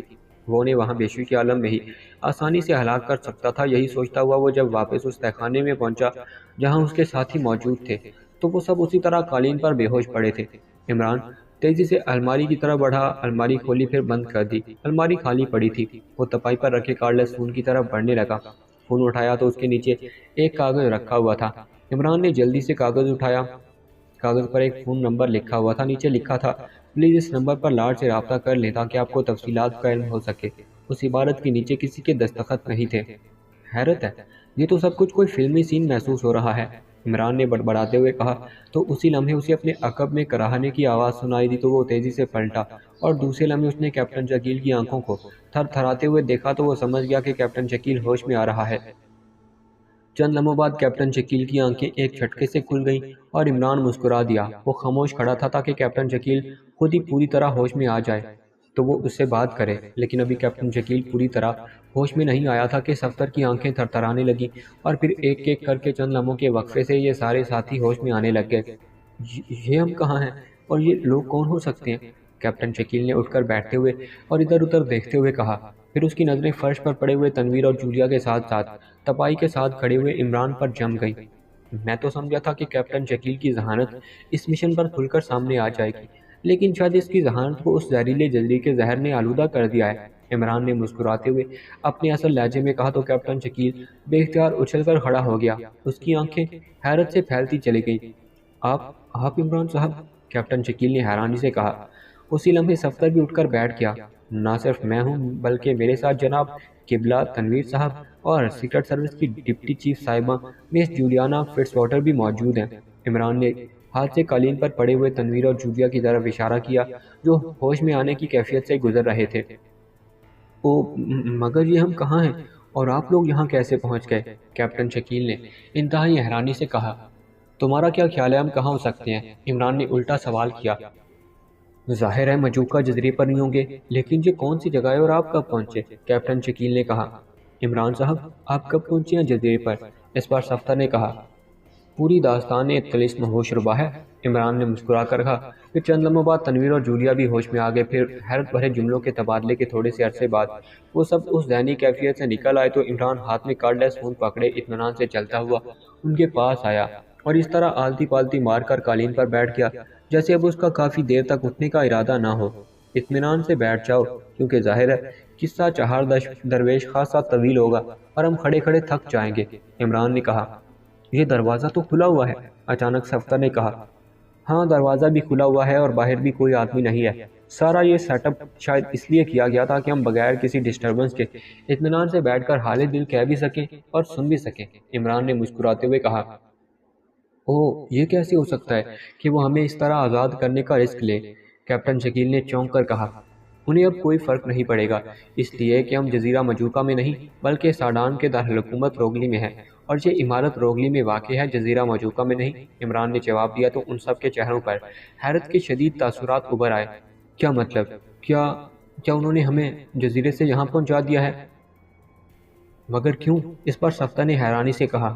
بن بلائے مہمانوں کو ایک حد تک ہی برداشت کیا جاتا ہے سفتر، اس کے بعد بھی اگر مہمان واپس جانے کا نام نہ لے اور مزید بن بلائے مہمانوں کی آمد شروع ہو جائے تو آخرکار یہی ہوتا ہے کہ انہیں اٹھا کر مکان سے باہر پھینکوا دیا جائے، اور چونکہ جزیرے کے باہر سمندر تھا اس لیے انہوں نے یہ مہربانی کیا ہے کہ ہمیں سمندر میں پھینکنے کی بجائے باقاعدہ یہاں روگلی میں پہنچا دیا، اور یہ بھی ہماری عزت افزائی ہوئی ہے کہ کسی سڑک کے فٹ پاتھ کی بجائے باقاعدہ اس عمارت میں ہمیں پہنچایا گیا۔ عمران نے مسکراتے ہوئے کہا، حیرت ہے، یہ تو واقعی انوکھی اور نئی بات ہے۔ اس کا مطلب ہے کہ ہم پھر وہیں پہنچ گئے ہیں جہاں سے چلے تھے۔ سفتر نے کہا، ہاں بالکل، دنیا گول ہے۔ عمران نے مسکراتے ہوئے کہا، لیکن وہ ہمیں ہلاک بھی تو کر سکتے تھے، پھر انہوں نے یہ سب تردد کیوں کیا؟ جولیا نے کہا، ہو سکتا ہے اس کی وجہ وہ تمہارے مخبر فورڈ اور جانسن ہو۔ عمران نے کہا، فورڈ اور جانسن؟ کیا مطلب؟ یہ کون ہے؟ کیپٹن شکیل نے حیرانی سے کہا، تم نے وہاں یہی چکر چلا رکھا تھا کہ وہاں کے 2 آدمی تمہارے ساتھ شامل ہیں اور اسی وجہ سے تمہیں زندہ رکھا گیا تھا، ورنہ تو وہ فوری طور پر تمہیں ہلاک کر دیتے۔ عمران نے کہا، اوہ ہاں، لیکن آپ کو کیسے معلوم ہوا؟ اور یہ نام تو بہرحال ہمیں معلوم ہی نہیں ہے، کیونکہ دراصل ایسے کوئی مخبر سرے سے تھے ہی نہیں۔ کیپٹن شکیل نے کہا، ان کے یہ نام میں نے رکھے ہیں، اور خاص طور پر یہ نام اس لیے رکھے کہ یہ عام سے نام ہے، اس لیے وہ فوری طور پر انہیں ٹریس نہ کر سکیں گے۔ ویسے اگر میں یہ نام نہ رکھتا تو تم سے یہاں ملاقات ہونے کی بجائے قیامت والے روز ہی ملاقات ہوتی۔ عمران نے کہا، اوہ کیا مطلب؟ پلیز آپ ذرا وضاحت سے بتائیں۔ کیپٹن شکیل نے حیرانی سے کہا، اسی لیے تو کہہ رہا تھا کہ پورا قصہ 4 درویش اور ایک درویشنی ہے۔ معاف کرنا، درویش کی مونس درویشنی ہی ہو سکتی ہے، ویسے شاید کوئی عورت آج تک درویش بنی نہیں، اس لیے درویشنی نام کبھی سنا بھی نہیں۔ عمران نے کہا، اور سب ساتھی بے اختیار ہنس پڑے۔ تم اچھی بھلی بات کرتے کرتے پٹری سے اتر کیوں جاتے ہو؟ جولیا نے پھنائے ہوئے لہجے میں کہا، میں پٹری سے نہیں اترتا، بلکہ پٹری مجھے اتار دیتی ہے، اس لیے تم یہ سوال پٹری سے کرو تو بہتر ہے۔ عمران نے مسکراتے ہوئے کہا، عمران صاحب پلیز، اس وقت ہم سب ہنگامی حالت میں پھنسے ہیں۔ صفدر نے سنجیدگی سے کہا، ہنگامی حالات؟ وہ کیسے؟ نہ یہاں کوئی سائرن بج رہا ہے، نہ باہر کرفیو لگا ہے، نہ کوئی جنگ ہو رہی ہے، نہ بمباری وغیرہ، پھر کیسے ہنگامی حالات صفدر میاں؟ عمران نے منہ بناتے ہوئے کہا، میرا خیال ہے ہمیں یہاں بیٹھ کر وقت ضائع کرنے کی بجائے باہر نکلنا چاہیے تاکہ دوبارہ اس جزیرے پر جانے کی جد و جہد کی جا سکے۔ اچانک تنویر نے کہا اور اٹھ کھڑا ہوا، اس بار 2-4 قوال پارٹیاں بھی ساتھ لے جانا تاکہ تمہارے مزار پر کئی روز تک قوالی ہو سکے۔ عمران نے کہا، عمران صاحب آپ ہمیں فورڈ اور جانسن کے بارے میں بتا رہے تھے۔ اچانک کیپٹن شکیل نے انتہائی سنجیدہ لہجے میں کہا، ارے ہاں، اصل میں جب میں تنویر اور جولیا مجوکا ذریعے ہم تینوں پہنچے تو ہمیں یہ معلومات مل گئی کہ تم پہلے گرفتار ہوئے، پھر 2 غداروں کی شناخت کے لیے تمہیں زندہ رکھا گیا، لیکن تم کسی طرح آزاد ہو گئے اور تم نے ان کا کنٹرول روم تباہ کر دیا، فریڈ اور بلاشر کو ہلاک کیا، لیکن ماسٹر کمپیوٹر کنٹرول روم نے تمہیں پھر قابو کیا گیا اور تم ایک بار پھر گرفتار ہو گئے، اور اب لارڈ واسکر تمہیں ڈیل کر رہا ہے۔ ہم اس کنٹرول روم میں پہنچے، وہاں اتفاق سے مجھے ایک ایسی مشین نظر آئی جو آڑ میں ہونے کی وجہ سے تباہ ہونے سے بچ گئی تھی۔ یہ I D searching and checking machine تھی۔ میں نے اسے آن کیا تو اس پر وہ جگہ سامنے آ گئی جہاں لاشعور سے معلومات حاصل کرنے والی مشین موجود تھی، وہاں لارڈ بھی موجود تھا۔ اس مشین کے ذریعے چیک کر لیا گیا کہ تم نے 2 آدمیوں کے بارے میں ڈوج دیا ہے، جبکہ ایسی کوئی آدمی موجود نہیں ہے۔ اس پر لارڈ نے تمہیں بے ہوشی کے عالم میں ہلاک کرنے کا حکم دیا۔ اس پر مجبوراً مجھے چکر جلانا پڑا۔ میں نے 0 فریکوینسی پر ٹرانسمیٹر آن کر کے خود ہی فورڈ اور پھر خود ہی جانسن بن کر اس طرح بات کی کہ لارڈ کو یقین آ گیا کہ ان دونوں آدمیوں کا جو تمہارے ساتھ دے رہے ہیں وجود ہے، اور ساتھ ہی تمہیں یہاں پہنچنے سے پہلے اس مشین کے سلسلے میں 0 کر دیا گیا ہے، اس لیے مشین تمہیں چیک نہیں کر سکی۔ اس طرح لارڈ فوری طور پر تمہیں ہلاک کرنے سے باز آ گیا۔ عمران نے کہا، اس کے ساتھ ہی اس نے اپنے اور اپنے ساتھیوں کے بے ہوش ہونے تک کی پوری تفصیل بتا دی۔ اوہ، پھر تو آپ واقعی ہمارے لیے رحمت کا فرشتہ ثابت ہوئے ہیں عمران صاحب، ورنہ ہم تو اسی حالت میں مارے جا چکے ہوتے۔ کیپٹن شکیل اور صفدر نے کہا، یہ تو معلوم نہیں کہ ہمارے لیے رحمت کا فرشتہ کون ثابت ہوا ہے، لیکن تم نے یہ نہیں بتایا کہ تم لوگوں نے وہاں جا کر کیا کیا کارروائی نمایاں سر انجام دی ہیں تاکہ ان معلومات کے تبادلے کے بعد آئندہ کا لائے عمل طے کیا جا سکے۔ عمران نے مسکراتے ہوئے کہا تو کیپٹن شکیل نے مختصر طور پر روگلی پہنچنے سے لے کر جزیرے پر جانے اور وہاں آخری بار بے ہوش ہونے تک کے خاص واقعات اسے بتا دیے۔ اوہ، اس کا مطلب ہے کہ تم ایم سی تک پہنچ گئے تھے۔ ویری گڈ، ویسے تم نے انتہائی ذہانت بھرے انداز میں مشن پر کام کیا ہے، ورنہ بظاہر تو وہاں کسی کا داخلہ ہی ناممکن تھا۔ عمران نے مسکراتے ہوئے جواب دیا، لیکن اس ذہانت کا فائدہ کیا ہوا؟ ہم پھر 0 پوزیشن میں آ گئے۔ کیپٹن شکیل نے کہا، یہ تم کارڈ لیس فون پیس کیوں ہاتھ میں لیے بیٹھے ہو؟ یہ کہاں سے ملا تمہیں؟ جولیا نے کہا۔ یہ یہیں موجود تھا اور اس کے نیچے کاغذ پڑا تھا جس پر فون نمبر لکھا ہوا ہے، ساتھ ہی یہ ہدایت بھی کہ ہوش میں آنے کے بعد لارڈ واسکر سے رابطہ کر لیا جائے تاکہ تفصیلات کا علم ہو سکے۔ میں نے اب تک اس لیے کال نہیں کی تاکہ پہلے ہم اپنے طور پر تو تفصیلات کا تبادلہ کر لیں، عمران نے کہا۔ اس کا مطلب ہے کہ ہمیں کسی خاص منصوبے کے تحت جہاں بھیجا گیا ہے، جولیا نے کہا۔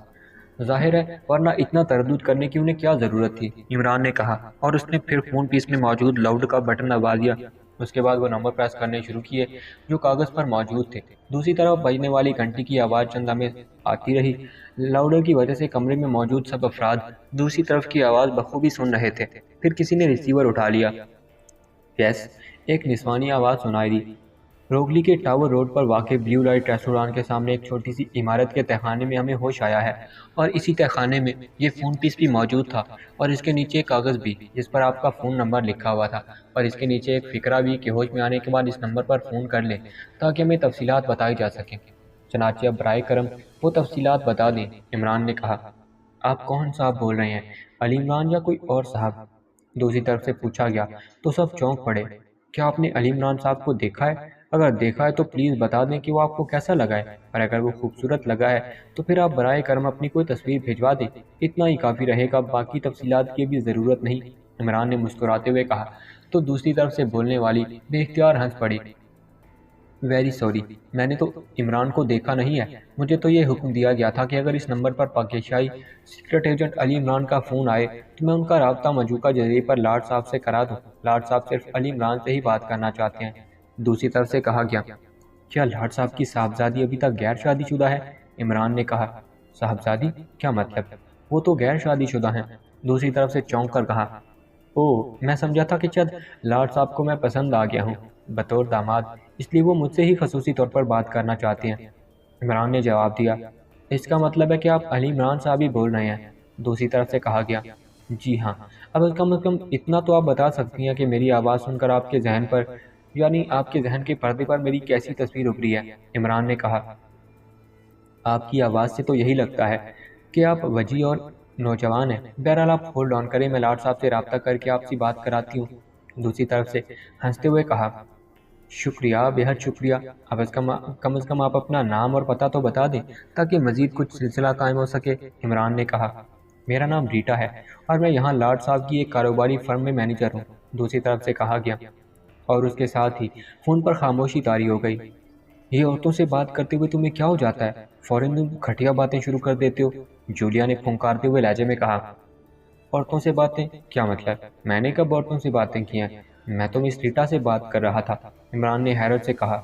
میرے سامنے آئندہ ایسی گھٹیا حرکت کی نا تو، جولیا نے اسی طرح غصیلے لہجے میں کہا۔ تو پھر میں خود باتیں شروع کر دوں گی، عمران نے اس کی بات کاٹتے ہوئے کہا۔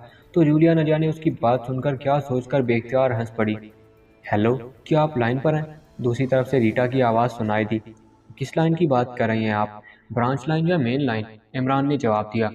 لارڈ صاحب سے بات کریں، دوسری طرف سے ریٹا نے تیزی سے کہا، اور اس کے ساتھ لارڈ کی آواز سنائی دی۔ ہیلو، میں لارڈ واسکر بول رہا ہوں، جزیرہ مجوکہ سے۔ لارڈ کا لہجہ خاصا بے تکلف تھا، جیسے وہ کسی گہرے دوست سے بات کر رہا ہو۔ آپ کی جاگیر کیا اب صرف اس زہریلے جزیرے تک کی محدود ہو گئی ہے لارڈ صاحب؟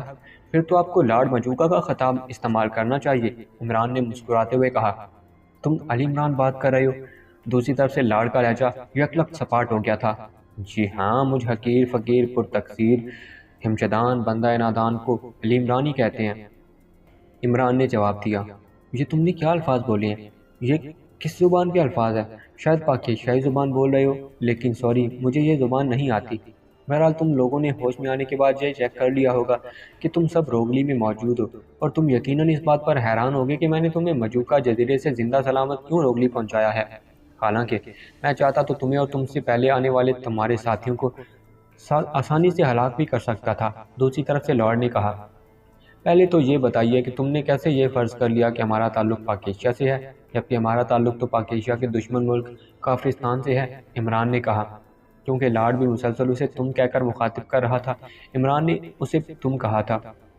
جب تک تمہارا نام سامنے نہیں آیا تھا ہم یہی سمجھتے رہے کہ تمہارا تعلق کافرستان سے ہی ہے، لیکن تمہارا نام اس قدر مشہور ہے کہ یہ نام سامنے آتے ہی ہماری بات ساری سمجھ میں آ گئی، ورنہ اس سے پہلے میں خود حیران تھا کہ ہم نے ایم سی تو پاکیشیا سے حاصل کیا، لیکن ایم سی کے خلاف کام کافرستانی کر رہے ہیں۔ لارڈ نے جواب دیا، جہاں تک مجھے یاد ہے مجھے اب تک تم سے براہ راست تعارف کا شرف تو حاصل نہیں ہو سکا، پھر میرا نام کیسے سامنے آ گیا؟ عمران نے کہا، تم لوگوں نے واقعی بڑی ذہانت سے مجھے بلانے کی منصوبہ بندی کی تھی، وہ مخصوص الفاظ کے کارڈ کی منصوبہ بندی، لیکن میری عادت ہے کہ کہیں جانے سے پہلے میں اس جگہ کو چیک کرتا ہوں۔ جزیرے کی ہر عمارت میں اس قسم کے وسیع انتظامات موجود ہیں، اس لیے میں نے اپنی عادت کے مطابق جب چیکنگ کی تو وہاں محافظوں کی لاشیں نظر آ گئی۔ اس کے ساتھ ساتھ تمہارے ساتھی نے تم سے بات کرتے ہوئے تمہیں عمران کے نام سے پکارا تو میں سمجھ گیا کہ تم کون ہو، پھر تمہیں بے ہوش کر کے تمہارے ساتھیوں کے پاس پہنچایا گیا۔ یہ درست تھا کہ باوجود بے پناہ کوشش کے ہم تمہارا اور تمہارے ساتھ آنے والوں کا میک اپ صاف نہیں کر سکے، لیکن بہرحال یہ بات طے تھی، تم عمران ہو۔ اور چونکہ پاکیشیا سے ایم سی حاصل کرنے سے پہلے ہم نے وہاں کی تمام ایجنسیوں کے بارے میں باقاعدہ معلومات حاصل کی تھی، اس لیے ہمیں معلوم ہو گیا تھا کہ تم پاکیشیا تو کیا پوری دنیا میں شیطان کی طرح مشہور ہو اور پاکیشیا سیکرٹ سروس کے لیے کام کرتے ہو۔ اس طرح جب تمہارا نام سامنے آئے تو ہمیں فوراً معلوم ہو گیا کہ ہمارے خلاف کام کرنے والے کافرستانی بھی نہیں اور عام مجرم بھی نہیں، بلکہ پاکیشیا سیکرٹ سروس کے ارکان ہیں، اور تم نے اور اس سے پہلے آنے والے تمہارے دو ساتھیوں نے جس قسم کی کارکردگی اور صلاحیتوں کا مظاہرہ کیا، حقیقت یہ ہے کہ ہم اس سے خوفزدہ ہو گئے۔ ہم نے اپنی طرف سے مجوکہ جزیرے میں ایسے انتظامات کر رکھے تھے کہ ہمارے خیال کے مطابق کوئی فرد کسی بھی صورت میں اس جزیرے تک نہیں پہنچ سکتا تھا، لیکن تم بھی اور تمہارے پہلے آنے والے ساتھی بھی انتہائی حیرت انگیز طور پر نہ صرف جزیرے پر پہنچ گئے بلکہ ایسی کارروائیاں کی کہ ہمارے اہم ترین آدمی فریڈ اور بلاشر بھی مارے گئے اور ہماری انتہائی قیمتی مشینری بھی تباہ ہو گئی۔ چنانچہ تم سب کی گرفتاری کے بعد ہمارے سامنے دو راستے تھے کہ یا تو ہم تمہیں ہلاک کر دیتے، لیکن دو آدمی جزیرے پر ایسے تھے جو تم لوگوں سے ملے تھے، اور یہ بات ہمارے لیے انتہائی خطرناک تھی۔ ان دو آدمی کو ٹریس کرنے کے چکر میں پہلے ہی ہم تمہارے پہلے آنے والے دو ساتھیوں کے ہاتھوں خاصا نقصان اٹھا چکے تھے، لیکن اس وقت تک ہمیں ان دونوں کے ناموں کا علم نہیں تھا، لیکن پھر اتفاق سے ہمیں ان کے ناموں کا علم ہو گیا۔ لیکن یہ دونوں نام ایسے تھے جو عام تھے، اور جزیرے پر تقریباً ان ناموں کے 10-12 آدمی موجود ہیں، اور تم لوگوں کو دوبارہ ہوش میں لا کر پورے جزیرے پر کام کرنے والوں کی تم سے شناخت کرانا، یہ سب کچھ ہمیں انتہائی خطرناک لگ رہا تھا۔ چنانچہ ہم نے فیصلہ کیا کہ بجائے اس سارے خطرناک کھیل کے ہم ان دونوں ناموں کے جزیرے پر موجود ہر شخص کو جزیرے سے ہی رخصت کر دیں۔ یہ بات طے کر لینے کے بعد ہمارے لیے بہت آسان سی بات تھی کہ تم سب کو ختم کر دیا جاتا، لیکن تمہارا تعلق پاکیشیا سیکرٹ سروس سے ہے، اور اسی بات نے ہمیں مجبور کیا کہ ہم کوئی ایسا فیصلہ کریں جس سے یہ مسئلہ ہمیشہ کے لیے ختم ہو جائے، ورنہ تمہاری ہلاکت کے بعد پاکیشیا سیکرٹ سروس تو ختم نہ ہو سکتی تھی، وہاں سے اور ایجنٹ آ جاتے، اور ظاہر ہے وہ بھی تم لوگوں کی طرح ہی صلاحیتوں کے مالک ہوں گے۔ ہم آخر کب تک مقابلہ کرتے رہتے؟ اس لیے ہم نے آخرکار ایک اور فیصلہ کیا کہ ہم اپنی شکست تسلیم کر لیں۔ ہم نے جس پروجیکٹ کے لیے ایم سی حاصل کیا تھا ہم اس پروجیکٹ کو ہی ڈراپ کر دیتے ہیں، کیونکہ ایک پروجیکٹ کی خاطر ٹاپ ورلڈ کا سب کچھ داؤ پر لگا دینا عقل مندی نہیں تھی۔ چنانچہ اس فیصلے کے بعد ہم نے تم سب کو روگلی میں عمارت میں پہنچا دیا اور فون وہاں رکھوا دیا۔ تم لوگ گیس کی وجہ سے بے ہوش تھے، اور اس کا وقت ختم ہونے پر ہی تمہیں ہوش آنا تھا۔ ایم سی بھی اسی تہخانے کی الماری میں موجود ہے، اور یہ اصل ہے، بے شک تم اسے خود چیک کر سکتے ہو، یا تمہارے ملک کے سائنسدان بھی چیک کر سکتے ہیں۔ تم اس کمرے کی دیوار میں نصب الماری کے سب سے نچلے خانے پر زور سے ہاتھ مارو گے تو یہ الماری کھل جائے گی، یعنی گھوم جائے گی، اور پھر وہ ڈبہ سامنے آ جائے گا جس میں ایم سی موجود ہے۔ اس کے ساتھ ساتھ میرا یہ بھی وعدہ ہے کہ انڈر ٹاپ ورلڈ کبھی بھی پاکیشیا کے خلاف کوئی کام نہیں کرے گی، اور مجھے یقین ہے کہ تم بھی ہمارا یعنی ٹاپ ورلڈ کا پیچھا چھوڑ دو گے۔ دوسری طرف سے لارڈ واسکر نے تفصیل سے بات کرتے ہوئے کہا، ایک منٹ لارڈ واسکر، میں پہلے ایم سی کو چیک کر لوں، اس کے بعد تم سے بات ہوگی، عمران نے کہا۔ اس کے ساتھ ہی اس نے وقتی طور پر فون آف کرنے والا بٹن پریس کر دیا، جبکہ اس دوران کیپٹن شکیل تیزی سے چلتا ہوا اس الماری کی طرف بڑھ گیا تھا۔ اس نے لارڈ کے بتائے طریقے کے مطابق الماری کے نچلے حصے پر ہاتھ مارا، اس کے ساتھ ہی سامنے ایک ڈبہ نظر آیا۔ عمران سمیت کمرے میں موجود سب ساتھیوں کے چہروں پر انتہائی حیرت کے تاثرات جیسے منجمد ہو کر رہ گئے تھے، کیونکہ کسی بھی مشن میں ایسی سچویشن پہلی بار سامنے آئی تھی کہ مخالف تنظیم نے اس طرح سب کچھ ان کے حوالے کر دیا۔ کیپٹن شکیل نے ڈبہ اٹھایا، اسے کھول کر اس میں موجود ایم سی باہر نکال دیا۔ عمران نے کہا، مجھے دکھاؤ، تو کیپٹن شکیل نے آگے بڑھ کر ایم سی اس کے ہاتھ میں دے دیا۔ عمران نے ایم سی کو بغور چیک کرنا شروع کر دیا۔ حیرت ہے، یہ تو واقعی اصل ایم سی ہے اور اسے استعمال بھی نہیں کیا گیا۔ عمران نے حیرانی سے کہا، ہو سکتا ہے ان لوگوں نے اس کی نقل تیار کر لی ہو، اس لیے اسے واپس کر دیا ہو۔ اچانک تنویر نے کہا تو عمران بے اختیار چونک پڑا۔ اس کی نقل تو تیار نہیں ہو سکتی، کیونکہ یہ انتہائی پیچیدہ آلہ ہے اور نقل تیار کرنے میں کافی طویل عرصہ لگ سکتا ہے۔ البتہ تمہاری بات سن کر میرے ذہن میں ایک خیال آیا ہے کہ اس کی سائنسی کوٹنگ نہ کر لی گئی ہو، عمران نے کہا۔ سائنسی کوٹنگ وہ کیا ہوتی ہے؟ تنویر نے پوچھا۔ یہ ایک سائنسی اصطلاح ہے، تفصیل تو نہیں سمجھائی جا سکتی، البتہ مختصر طور پر اتنا بتاتا ہوں کہ اس کی تکنیک اور فارمولے کو سائنسی اشارات میں لکھ لیا گیا ہو۔ اگر یہ کوٹنگ درست ہو تو اس آلے کی مدد عدم موجودگی میں بھی اس کوٹنگ کی مدد سے دوبارہ یہ آلہ تیار کیا جا سکتا ہے۔ یہ تکنیک ابھی حال ہی میں ایجاد ہوئی، لیکن اس کے ساتھ ساتھ یہ انتہائی پیچیدہ تکنیک ہے، اور انتہائی معمولی سی غلطی بھی اگر کوٹنگ میں ہو جائے تو پھر وہ آلہ کسی بھی صورت میں درست طور پر تیار نہیں ہو سکتا۔ عمران نے وضاحت کرتے ہوئے کہا۔ پھر اب یہ کیسے معلوم ہوگا کہ اس کی کوٹنگ کی گئی ہے یا نہیں؟ صفدر نے کہا۔ اگر کر لی بھی گئی ہے تو اس سے پاک ایشیا کو کیا فرق پڑے گا؟ کرتے رہیں۔ ہمارا تو مسئلہ یہ تھا کہ سالے کی واپسی سے ہمارا مسئلہ حل ہو جائے گا، تنویر نے کہا۔ نہیں تنویر، یہ اہم پوائنٹ ہے۔ اس آلے کی مدد سے پاک ایشیا میں جو کچھ تیار کیا جانا مقصود ہے اس کا تعلق براہ راست پاک ایشیا کے دفاع سے ہے۔ ہم اس آلے کی مدد سے دفاع کا جدید نظام تیار کر کے پاک ایشیا میں نصب کر دیں اور یہ سمجھ لیں کہ ہم قطعی محفوظ ہو گئے ہیں۔ لیکن کل ٹاپ ورلڈ اس کوٹنگ کی مدد سے ایسا ہی پروجیکٹ تیار کر کے کافرستان یا پاک ایشیا کے کسی دوسرے ہمسایہ ملک کو فروخت کر دے تو تم سمجھ سکتے ہو کہ ملک کی سلامتی کو کس حد تک خطرہ لاحق ہو جائے گا۔ عمران نے سنجیدگی سے کہا۔ او واقعی، یہ پوائنٹ واقعی اہم ہے۔ آئی ایم سوری، میرا ذہن اس طرف نہیں گیا تھا۔ تنویر نے عادت کے مطابق فوراً اپنی غلطی تسلیم کرتے ہوئے کہا۔ تمہارا یہ اعتراف ہی تمہاری عظمت کی دلیل ہے تنویر، عمران نے تحسین آمیز لہجے میں کہا۔ اس کے ساتھ ہی اس نے فون کو وقتی طور پر معطل کر دینے والا بٹن آن کر دیا۔ Hello, Ali Imran speaking. عمران کا لہجہ اس پر خاصا سنجیدہ تھا۔ ہاں، کیا تم نے چیک کر لیا؟ مجھے یقین ہے کہ اب تم مطمئن ہو گئے ہو، کیونکہ میں نے واقعی انتہائی نیک نیتی اور خلوص کے ساتھ اصل ایم سی تمہیں بھجوا دیا ہے، لارڈ نے جواب دیا۔ ایم سی تو واقعی اصل ہے اور اسے استعمال بھی نہیں کیا گیا، لیکن اس کا اہم ترین پرزہ لوکیشن مینر اس کے ساتھ موجود نہیں ہے، لوکیشن میٹر، اور اس کے بغیر یہ آلہ بالکل بیکار ہے، عمران نے جواب دیا۔ لوکیشن میٹر وہ کیا ہوتا ہے؟ ایسا کیسے ممکن ہے؟ میں نے ڈاکٹر ڈکسن کے کہنے پر ہی یہ فیصلہ کیا تھا، اور یہ آلہ بھی ڈاکٹر ڈکسن کی تحویل میں تھا اور اسی نے پیک کر کے مجھے بھجوایا ہے۔ تمہیں ضرور غلط فہمی ہوئی ہے، ایسا ممکن ہی نہیں، لارڈ نے چونکتے ہوئے کہا۔ مجھے ڈاکٹر ڈکسن پر قطعی شک نہیں۔ اصل میں یہ پرزہ اس قدر باریک اور نازک ہوتا ہے کہ یہ آلے کی ذرا سی رف ہینڈلنگ سے گر بھی سکتا ہے۔ آپ کو چونکہ ایسے پیچیدہ سائنسی آلات کے بارے میں تفصیل کا علم نہیں ہو سکتا، اس لیے آپ ڈاکٹر ڈکسن سے میری بات کرائیں، وہ میری بات سمجھ جائیں گے۔ پھر اس پرزے کے حصول کے بعد ہم واپس پاک ایشیا چلے جائیں گے، اور اگر آپ نے اپنا عہد نبھایا تو آپ کی تنظیم پاک ایشیا کے خلاف کی کارروائی آپ آئندہ نہیں کریں گے تو ہم بھی ٹاپ ورلڈ کو بھول جائیں گے ہمیشہ کے لیے، عمران نے جواب دیا۔ فون ہولڈ کرو، میں ڈاکٹر ڈکسن کو بلا لیتا ہوں، اسے آنے میں 10 منٹ لگ جائیں گے، اس لیے تمہیں 10 منٹ انتظار کرنا پڑے گا۔ ٹھیک ہے، میں انتظار کر لیتا ہوں، عمران نے کہا۔ اس کے ساتھ ہی اس نے ایک بار پھر بٹن پریس کر کے فون کو عارضی طور پر آف کر دیا۔ آپ اس ڈاکٹر سے کیا کہیں گے؟ صفدر نے عمران سے کہا۔ دیکھو، اس سے بات ہو تبھی پتہ چلے گا کہ وہ کس ذہنی سطح کا آدمی ہے، اس کے بعد ہی کچھ سوچا جا سکتا ہے، عمران نے کہا۔ پھر بھی آپ نے کچھ نہ کچھ تو سوچا ہی ہوگا، صفدر نے کہا۔ میرے ذہن میں فی الحال تو صرف اتنا ہے کہ بس یہ معلوم کر لیا جائے کہ میرے اندازے کے مطابق کوٹنگ ہوئی ہے یا نہیں۔ اگر ہوئی ہے تو اس کا مطلب ہے کہ ہمارے ساتھ گیم کھیلی جا رہی ہے، ایسی صورت میں لامحالہ ہمیں دوبارہ اس جزیرے پر جانا ہوگا۔ یہ اور بات ہے کہ ہم فوری طور پر تو پاک ایشیا واپس چلے جائیں، لیکن پھر کسی بھی وقت اچانک وہاں دھاوا بول دیں، اور اگر کوٹنگ نہیں ہوئی تو پھر ہم اطمینان سے واپس جا سکتے ہیں، عمران نے جواب دیا۔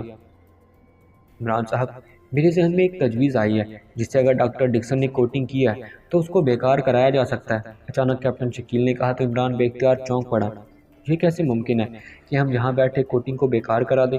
ظاہر ہے کوٹنگ ایک انتہائی پیچیدہ عمل ہے اور اسے پوری احتیاط سے مکمل کیا جاتا ہے اور پھر اسے باقاعدہ چیک کیا جاتا ہے، کیونکہ یہ سارا عمل سائنسی حسابی عمل ہے، اس لیے اس کی چیکنگ کے ایسے طریقے موجود ہوتے ہیں جن سے اسے حتمی طور پر اس کی چیکنگ کی جا سکے کہ کوٹنگ درست ہوئی ہے یا نہیں، اور اگر اس ڈاکٹر ڈکسن نے کوٹنگ کی ہوگی تو لامحالہ اسے چیک کر کے اور اس تسلی کر کے ہی ایم سی ہمیں واپس کیا ہوگا، عمران نے جواب دیا۔ مجھے معلوم ہے، لیکن آپ میری تجویز تو سن لیں، کیپٹن شکیل نے مسکراتے ہوئے کہا۔ اچھا، میری اتنی لمبی تقریر کے باوجود بھی تم تجویز سنانا چاہتے ہو؟ ٹھیک ہے، سناؤ، عمران نے کہا، اور صفدر بے اختیار ہنس پڑا۔ عمران صاحب، یہ ٹھیک ہے کہ ہم آپ کی طرح سائنس میں مہارت نہیں رکھتے، لیکن بہرحال اتنی سد بد تو ہم رکھتے ہیں کہ ہم اس بارے میں سوچ سکیں، کیپٹن شکیل نے مسکراتے ہوئے کہا۔ سد بد چھوڑو، تم منگل بدھ بھی رکھتے ہو، بہرحال بتاؤ، عمران نے کہا۔ کچھ عرصہ پہلے ایکریمیا کے ایک معروف رسالے میں اس کوٹنگ کے بارے میں سائنسدانوں کی ایک کانفرنس کے سلسلے میں مضمون شائع ہوا تھا۔ میں نے اسے پڑھا تھا۔ اس میں ایک سائنسدان مائک نے ایک حیرت انگیز بات کی تھی کہ کوٹنگ کا پیچیدہ سسٹم باقی طور حسابی فارمولے سے درست طور پر چیک کیا جا سکتا ہے، لیکن مولٹن کے مشہور حسابی فارمولے کو اگر استعمال کیا جائے تو پھر درست کوٹنگ کو بھی غلط ثابت کیا جا سکتا ہے۔ اس نے یہ کہا تھا کہ مولٹن کا یہ چیک سسٹم چونکہ جیومیٹریکل زاویوں کی مائکرونک کمی بیشی کو سامنے لے آتا ہے، اس لیے لامحالہ کوٹنگ کا رزلٹ درست نہیں آتا، اور جب مائکرونک کمی بیشی کو درست کیا جائے تو پھر یہ کوٹنگ ہر لحاظ سے درست ہو جاتی ہے، لیکن عملی طور پر وہ قطعی بیکار ثابت ہوتی ہے۔ کیا ہم اس سے کوئی فائدہ نہیں اٹھا سکتے؟ کیپٹن شکیل نے جواب دیا تو عمران کی آنکھیں حیرت سے پھیلتی چلی گئیں۔ اوہ واقعی، حیرت انگیز، انتہائی حیرت انگیز۔ ویری گڈ کیپٹن شکیل، تم نے تو سارا مسئلہ ہی حل کر دیا۔ میں نے بھی یہ مضمون پڑھا تھا اور جب میں نے اس کا خود عملی تجربہ کیا تو یہ 100% درست ثابت ہوا تھا۔ گڈ شو، اب اس ڈاکٹر ڈکسن کو واقعی چکر دیا جا سکتا ہے، اس طرح یہاں بیٹھے بٹھائے اس کوٹنگ کو بیکار کرایا جا سکتا ہے۔ میرے ذہن میں یہ خیال بھی نہیں آیا تھا، تم نے بروقت یاد دلا دیا۔ گڈ شو، عمران نے کہا تو کیپٹن شکیل کی آنکھیں مسرت سے ستاروں کی طرح چمک اٹھیں، کیونکہ عمران کی تعریف اس کے لیے واقعی ایک سرٹیفکیٹ کی حیثیت رکھتی تھی۔ باقی ساتھی بھی حیرت سے کیپٹن شکیل کو دیکھ رہے تھے۔ حیرت ہے، مجھے معلوم نہیں تھا کہ سائنس میں تمہارا ذہن اس قدر گہرائی تک کام کرتا ہے، سفتہ نے کہا۔ آخر یہ کیپٹن ہے، اور کیپٹن کو اگر سمندر کی گہرائی کا ہی علم نہ ہو تو جہاز کیسے منزل مقصود تک پہنچ سکتا ہے؟ عمران نے کہا۔ اس کے ساتھ ہی اس نے فون کا بٹن آن کر دیا۔ ہیلو ہیلو، علی عمران بول رہا ہوں، عمران نے کہا۔ یس، لارڈ بول رہا ہوں، ڈاکٹر ڈکسن میرے پاس بیٹھے ہیں، ان سے بات کر لو۔ ان کا تو کہنا ہے کہ آلے کے ساتھ لوکیشن میٹر کا کوئی تعلق ہی نہیں، لارڈ نے کہا۔ آپ بات کرائیں، ڈاکٹر ڈکسن نے، عمران نے سنجیدگی سے کہا۔ ہیلو، میں ڈاکٹر ڈکسن بول رہا ہوں۔ اگر آپ واقعی اس ایم سی کی سائنسی تکنیک کو جانتے ہیں تو پھر مجھے حیرت ہے کہ آپ نے یہ کیسے کہہ دیا کہ اس کے ساتھ لوکیشن میٹر نہیں ہے۔ لوکیشن میٹر کا استعمال تو جنگی جہازوں میں ہوتا ہے، اس سے اس کا کیا تعلق؟ دوسری طرف سے ایک بھاری آواز سنائی دی، لہجہ بہت طنزیہ تھا۔ آپ درست کہہ رہے تھے ڈاکٹر ڈکسن، میں نے کال پینڈنگ کے دوران اس فون سے اپنے ملک کے ایک قابل سائنسدان سے بات کر کے اپنی یہ غلط فہمی دور کر لی ہے، عمران نے معذرت خواہانہ لہجے میں کہا۔ اس کا مطلب ہے کہ اب آپ کو ہماری سچائی پر یقین آ گیا ہے کہ ہم نے واقعی انتہائی نیک نیتی سے یہ سب کچھ کیا ہے، ڈاکٹر ڈکسن نے جواب دیا۔ اس کے لہجے میں مسرت کی جھلکیاں نمایاں تھیں اور عمران اس کے لہجے میں یہ جھلکیاں محسوس کر کے چونک پڑا۔ ڈاکٹر ڈکسن، آپ ایک سائنسدان ہیں اور میں سائنسدانوں کا دل سے احترام کرتا ہوں۔ ویسے بھی آپ ایک معروف سائنسدان ہیں۔ میں نے اپنے ملک کے جس سائنسدان سے بات کی ہے ان کا نام بھی سرداور ہے، انہوں نے مجھ سے آپ کا تعارف کرایا ہے، لیکن مجھے افسوس ہے کہ اس کے باوجود میں یہ کہنے پر مجبور ہوں کہ آپ نے بہرحال سچ نہیں بولا۔ مجھے معلوم ہے کہ آپ نے اس ایم سی کی کوٹنگ کر لیا اور اس کوٹنگ کے بعد یہ آلہ واپس کیا ہے، لیکن اگر آپ یہ بتا دیتے تو ہمیں اس سے کوئی فرق نہ پڑتا، لیکن آپ کی عظمت بہرحال میرے دل میں بڑھی جاتی۔ ٹاپ ورلڈ کسی ملک کی سرکاری تنظیم نہیں ہے کہ مجھے یہ خدشہ ہوتا کہ آپ کی اس کوٹنگ سے پاک ایشیا کو کوئی خطرہ لاحق ہو سکتا ہے۔ ہمارا مشن صرف ایم سی کو حاصل کرنا تھا تاکہ ہمارے ملک کے سائنسدان اس کی مدد سے جس پروجیکٹ پر کام کر رہے ہیں وہ مکمل ہو سکے، اور لارڈ واسکر نے ایم سی واپس کر کے ہمارا مشن مکمل کر دیا ہے، لیکن آپ نے کوٹنگ کی بات چھپا کر مجھے ذاتی طور پر بہت مایوس کیا ہے۔ عمران نے بڑے فنکارانہ انداز میں بات کی تو ڈاکٹر وکسن کو اس نے گھیرنے کی بھی کوشش کی۔ کیا مطلب؟ یہ کوٹنگ سے آپ کا کیا مطلب ہے؟ یہ آپ کیا کہہ رہے ہیں؟ ڈاکٹر ڈکسن نے عمران کی توقع کے عین مطابق بخلائے ہوئے لہجے میں کہا۔ لارڈ صاحب مجھے بتا چکی ہیں ڈاکٹر ڈکسن، اس لیے کچھ چھپانا بیکار ہے۔ ویسے بھی میں نے کہا ہے کہ اس پر ہمیں کوئی اعتراض نہیں ہے، عمران نے جواب دیا۔ اوہ ٹھیک ہے، لیکن بہرحال ٹھیک ہے۔ ڈاکٹر ڈکسن یہ سن کر کے کوٹنگ کے بارے میں لارڈ بتا چکا خاص طور پر پریشان ہو گیا تھا۔ ڈاکٹر ڈکسن، آپ بڑے سائنسدان ہیں، اس لیے اب آپ کو یہ بتانے کی تو ضرورت نہیں کہ آپ نے جو کوٹنگ کیا اسے مولٹن فارمولے کے تحت چیک کر کے درست کر لینا، عمران نے آخر کار اصل بات کرتے ہوئے کہا۔ مولٹن فارمولے کے تحت؟ لیکن اس کی کیا ضرورت ہے؟ میں نے اسے ہر لحاظ سے چیک کر لیا ہے۔ ڈاکٹر ڈکسن نے اس بار واضح طور پر کوٹنگ کا اعتراف کیا۔ اگر آپ اسے درست سمجھتے ہیں تو ایسے ہی صحیح، لیکن بہرحال میرا انتہائی پرخلوص مشورہ یہی ہے کہ آپ اسے مولٹن فارمولے کے تحت چیک کر لیں۔ یہ انتہائی پیچیدہ آلہ ہے، اس کی حتمی چیکنگ مولٹن فارمولے کے تحت ہی ہو سکتی ہے، اس طرح ہر قسم کی غلطی کا امکان ختم ہو جاتا ہے، عمران نے جواب دیا۔ ٹھیک ہے، میں چیک کراتا ہوں۔ اب آپ نے وہم ڈال ہی دیا ہے تو اسے چیک ہو جانا چاہیے۔ ویسے مجھے یقین ہے کہ اس فارمولے کے تحت بھی یہ درستی ثابت ہوگی، ڈاکٹر ڈکسن نے جواب دیا۔ آپ کو کتنا وقت لگے گا چیکنگ میں؟ عمران نے کہا۔ کیوں، آپ کیوں پوچھ رہے ہیں؟ میں صرف یہ معلوم کرنا چاہتا ہوں کہ کیا میرا مشورہ درست ثابت ہوا یا نہیں۔ اگر درست ثابت ہوا تو کم از کم میرا زمین مطمئن ہو جائے گا کہ لارڈ واسکر نے MC واپس کر کے اور ہمیں زندہ روکلی بھجوا کر جو احسان کیا ہے میں نے اس کا بدلہ چکا دیا ہے۔ عمران نے جواب دیا۔ تو آپ اسی لیے بار بار مولٹن فارمولے کے تحت چیکنگ پر زور دے رہے تھے۔ آپ بے فکر رہیں، میں چیک کر لوں گا، اور اگر غلط بھی نکلا تو میں اس فارمولے کے تحت اسے درست کر لوں گا۔ دوسری طرف سے ڈاکٹر ڈکسن نے ہنستے ہوئے کہا، اوکے پھر گڈ بائے، لارڈ واسکر کو بھی سلام دے دیں، عمران نے کہا اور فون کو ایک بار پھر وقتی طور پر آف کر دیا۔ اس کے چہرے پر انتہائی مسرت کے تاثرات تھے۔ تم تو اس طرح خوش ہو رہے ہو جیسے کوٹنگ غلط ثابت ہو گئی ہو، جولیا نے حیرانی سے کہا۔ ہمارا کوٹنگ مشن کامیابی سے مکمل ہو گیا ہے اور اب ہم اطمینان سے واپس جائیں گے کہ اب ٹاپ وارڈ اس پروجیکٹ پر کبھی بھی کام نہیں کر سکے گی۔ اس طرح انہوں نے جو گیم ہم سے کھیلنے کی کوشش کی ہے اس کے جواب میں ہم نے بھی ان کے ساتھ گیم کھیل دی، عمران نے مسکراتے ہوئے کہا۔ مطلب ہے ڈبل گیم ہو گئی، جولیا نے مسکراتے ہوئے کہا تو عمران نے اس بات میں سر ہلا دیا۔ لیکن عمران صاحب، جب ڈاکٹر ڈکسن اسے چیک کرے گا تو پھر تو بات وہیں آ گئی نا، صفدر نے کہا۔ غلطی تو بہرحال نکلے گی اور وہ اسے ٹھیک بھی کریں گے، لیکن دراصل یہی ان کی بنیادی غلطی ہوگی، کیونکہ مولٹر فارمولے سے ہونے والی کوٹنگ عملی طور پر قطعاً بیکار ثابت ہوتی ہے، عمران نے کہا۔ لیکن اس سے کیا فرق پڑے گا، ان کے پاس پہلے والی کوٹنگ بھی تو موجود ہوگی، وہ اس سے کام لیں گے، تنویر نے کہا۔ یہی تو بنیادی بات ہے، مولٹن فارمولے کے تحت اس کوٹنگ کو درست کرنے کے لیے انہیں پہلے کی ساری کوٹنگ کو مکمل طور پر تبدیل کرنا ہوگا، اور یہ تبدیلی کسی ایک دو جگہ پر نہیں ہوتی بلکہ تقریباً کوٹنگ کے ہر سیٹ میں کی جائے گی۔ اور مجھے یقین ہے کہ MC کی کوٹنگ کے لیے کم از کم 1000 سیٹ تیار کیے گئے ہوں گے۔ ان سیٹوں کے صرف ایک ہندسے کی طاقت میں معمولی سا رد و بدل پوری کوٹنگ کو ختم کر کے رکھ دے گا۔ اس لیے مولٹن فارمولے کے تحت جب ڈاکٹر ڈکسن کوٹنگ مکمل کرے گا تو سابقہ کوٹنگ اس کے کام کی نہیں رہے گی۔ پھر اگر وہ دوبارہ سابقہ کوٹنگ تیار کرنا چاہے گا تو اسے پھر سے MC کی ضرورت ہوگی، عمران نے جواب دیا۔ لیکن اگر ڈاکٹر ڈکسن نے مولٹن فارمولے کے تحت چیکنگ ہی نہ کی تو پھر تو درست کوٹنگ ان کے پاس ہوگی اور ہمارا مشن ناکام رہ جائے گا، صفدر نے کہا۔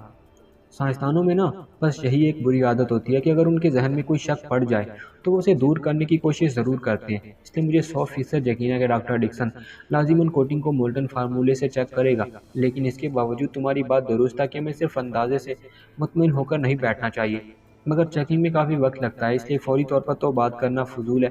ہمارے پاس جیٹا کا نمبر موجود ہے، پاکیشیا پہنچ کر اس سے دوبارہ ڈاکٹر ڈکسن سے بات کر لوں گا، اس طرح پوری تسلی ہو جائے گی، عمران نے جواب دیا۔ تو صفدر اور دوسرے ساتھیوں نے اطمینان بھرے انداز میں سر ہلا دیے۔ یہ سیٹس کیا ہوتے ہیں؟ تمہارا مطلب ہے کوٹنگ کی 1000 کاپیاں تیار کی گئی ہوں گی، جولیا نے کہا۔ نہیں مس جولیا، سیٹس جدید دور کے حساب میں استعمال ہوتے ہیں۔ قدیم دور میں حسابی فارمولے اور انداز کے ہوتے تھے، لیکن اب جدید دور میں حساب کو سیٹس فارمولے میں کیا جاتا ہے، کیونکہ سائنسی حساب سیٹس کے بغیر ہو ہی نہیں سکتا۔ عمران صاحب کا مطلب ان حسابی فارمولوں سے تھا، اس بار کیپٹن شکیل نے جواب دیا۔ اس کا تو مطلب ہے کہ واقعی یہ ڈبل گیم مشن ثابت ہوا ہے اور ہم اس مشن میں کافی حد تک فی الحال تو کامیاب رہے ہیں، صفدر نے کہا۔ اس مشن کا صحرا کیپٹن شکیل کے سر ہے، ورنہ ہمارے لیے اس کے سوا اور کوئی چارہ کار نہ رہتا کہ ہم فوری طور پر دوبارہ جزیرے پر جا کر مشن مکمل کرتے، اور اس بار شاید یہ نتیجہ نہ نکلتا کہ ہماری واپسی اس انداز میں ہو سکتی، عمران نے تحسین آمیز لہجے میں کہا۔ صحرا تو بہرحال آپ کے سر ہی ہے عمران صاحب، کیونکہ ہم تو ناکام ہو گئے تھے۔ اب آپ اگر جزیرے پر نہ پہنچتے تو مشن تو ایک طرف ہماری زندگیاں بھی خطرے میں پڑ چکی تھیں، کیپٹن شکیل نے جواب دیا۔ تمہارے منہ میں گھی شکر ہے، یہی بات تم تنویر کو بھی سمجھا دو نا، عمران نے کہا تو سب بے اختیار چونک پڑے۔ کون سی بات؟ کیپٹن شکیل نے حیرانی سے کہا، اسے بھی شاید عمران کی بات سمجھ میں نہیں آئی تھی۔ ارے یہی کہ صحرا تو بہرحال میرے سر ہی بندنا ہے، عمران نے جولیا کی طرف کنکھیوں سے دیکھتے ہوئے کہا، اور کمرہ بے اختیار کہوں سے گونج اٹھا۔ جولیا بے اختیار اپنا منہ دوسری طرف کر لیا، اس کے چہرے پر ابھر آنے والے تاثرات ظاہر ہے چھپے نہ رہ سکتے تھے۔ صحرا واقعی تمہارے سر ہی بندھے گا، لیکن پھولوں کا صحرا نہیں بلکہ جوتوں کا، تنویر نے منہ بناتے ہوئے کہا۔ ارے گرامر تو ٹھیک کر لو، جوتیوں کا صحرا نہیں ہوتا، ہار ہوتا ہے، اور جب فتح کا صحرا میرے سر بندھے گا تو ظاہر ہے ہار تمہارے حصے میں ہی آئے گا، عمران نے جواب دیا، اور کمرہ ایک بار پھر کہوں سے گونج اٹھا۔ ختم شد۔ تو دوستو یہ ناول ڈبل گیم آج مکمل ہو گیا ہے۔ امید ہے آپ کو یہ ناول پسند آیا ہوگا، تو آپ سے گزارش ہے کہ ویڈیو کو لائک کریں، کمنٹ کر کے اپنی رائے کا اظہار کریں، اور ویڈیو کو اپنے دوستوں کے ساتھ شیئر بھی کریں، اور ویڈیو کی ڈسکرپشن میں پچھلی تمام عمران سیریز کی اور اس سیریز کی بھی پلے لسٹ کا لنک موجود ہے، وہاں سے باقی تمام عمران سیریز بھی دیکھ سکتے ہیں۔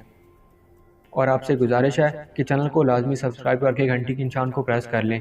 اور جن لوگوں کو نوٹیفیکیشنز نہیں ملتی ان سب لوگوں سے گزارش ہے کہ آپ چینل کو انسبسکرائب کریں اور دوبارہ سے سبسکرائب کر کے آل نوٹیفیکیشن پر کلک کر لیں۔ اس طرح انشاءاللہ آپ کو آئندہ آنے والی تمام ویڈیوز کی نوٹیفیکیشن لازمی طور پر مل جایا کریں گی۔ اور آپ سے گزارش ہے کہ ہمارے دوسرے چینل ایجنٹ 7 اور ہمارا جو تیسرا چینل ہے 7 اسٹوری ٹی وی، ان چینلز کو بھی لازمی سبسکرائب کریں۔ 7 اسٹوری ٹی وی پر آپ کو عمرو عیار کی کہانیاں، بادشاہوں کی قصے کہانیاں، اس طرح کی ساری کہانیاں سننے کو ملیں گی، اور ایجنٹ 7 چینل پر آپ کو عمران سیریز کے نئے ناولز دیکھنے کو ملیں گے۔ تو آپ سے گزارش ہے کہ ان چینلز کو بھی بھرپور سپورٹ کریں۔ ان چینلز کے لنک ڈسکرپشن میں پہلے نمبر پر موجود ہیں اور ویڈیو کے ٹائٹل میں بھی مینشن کیے گئے ہیں۔ تو پھر ملیں گے اس طرح کی کسی اور اچھی عمران سیریز کے ساتھ، تب تک کے لیے اپنا بہت خیال رکھیے گا۔ اللہ نگہبان۔ اور اگر آپ عمرو عیار، بادشاہوں، شہزادوں کی کہانیاں سننا چاہتے ہیں تو ڈسکرپشن میں پہلے نمبر پر آپ کو ہمارے چینل 7 اسٹوری کا لنک بھی مل جائے گا، آپ اس چینل کو بھی سبسکرائب کر لیں۔ اس چینل کا لنک ویڈیو کے ٹائٹل میں بھی مینشن کر دیا جائے گا۔ آپ سے درخواست ہے کہ اس چینل کو بھی لازمی سبسکرائب کر کے بھرپور سپورٹ دیں۔ شکریہ۔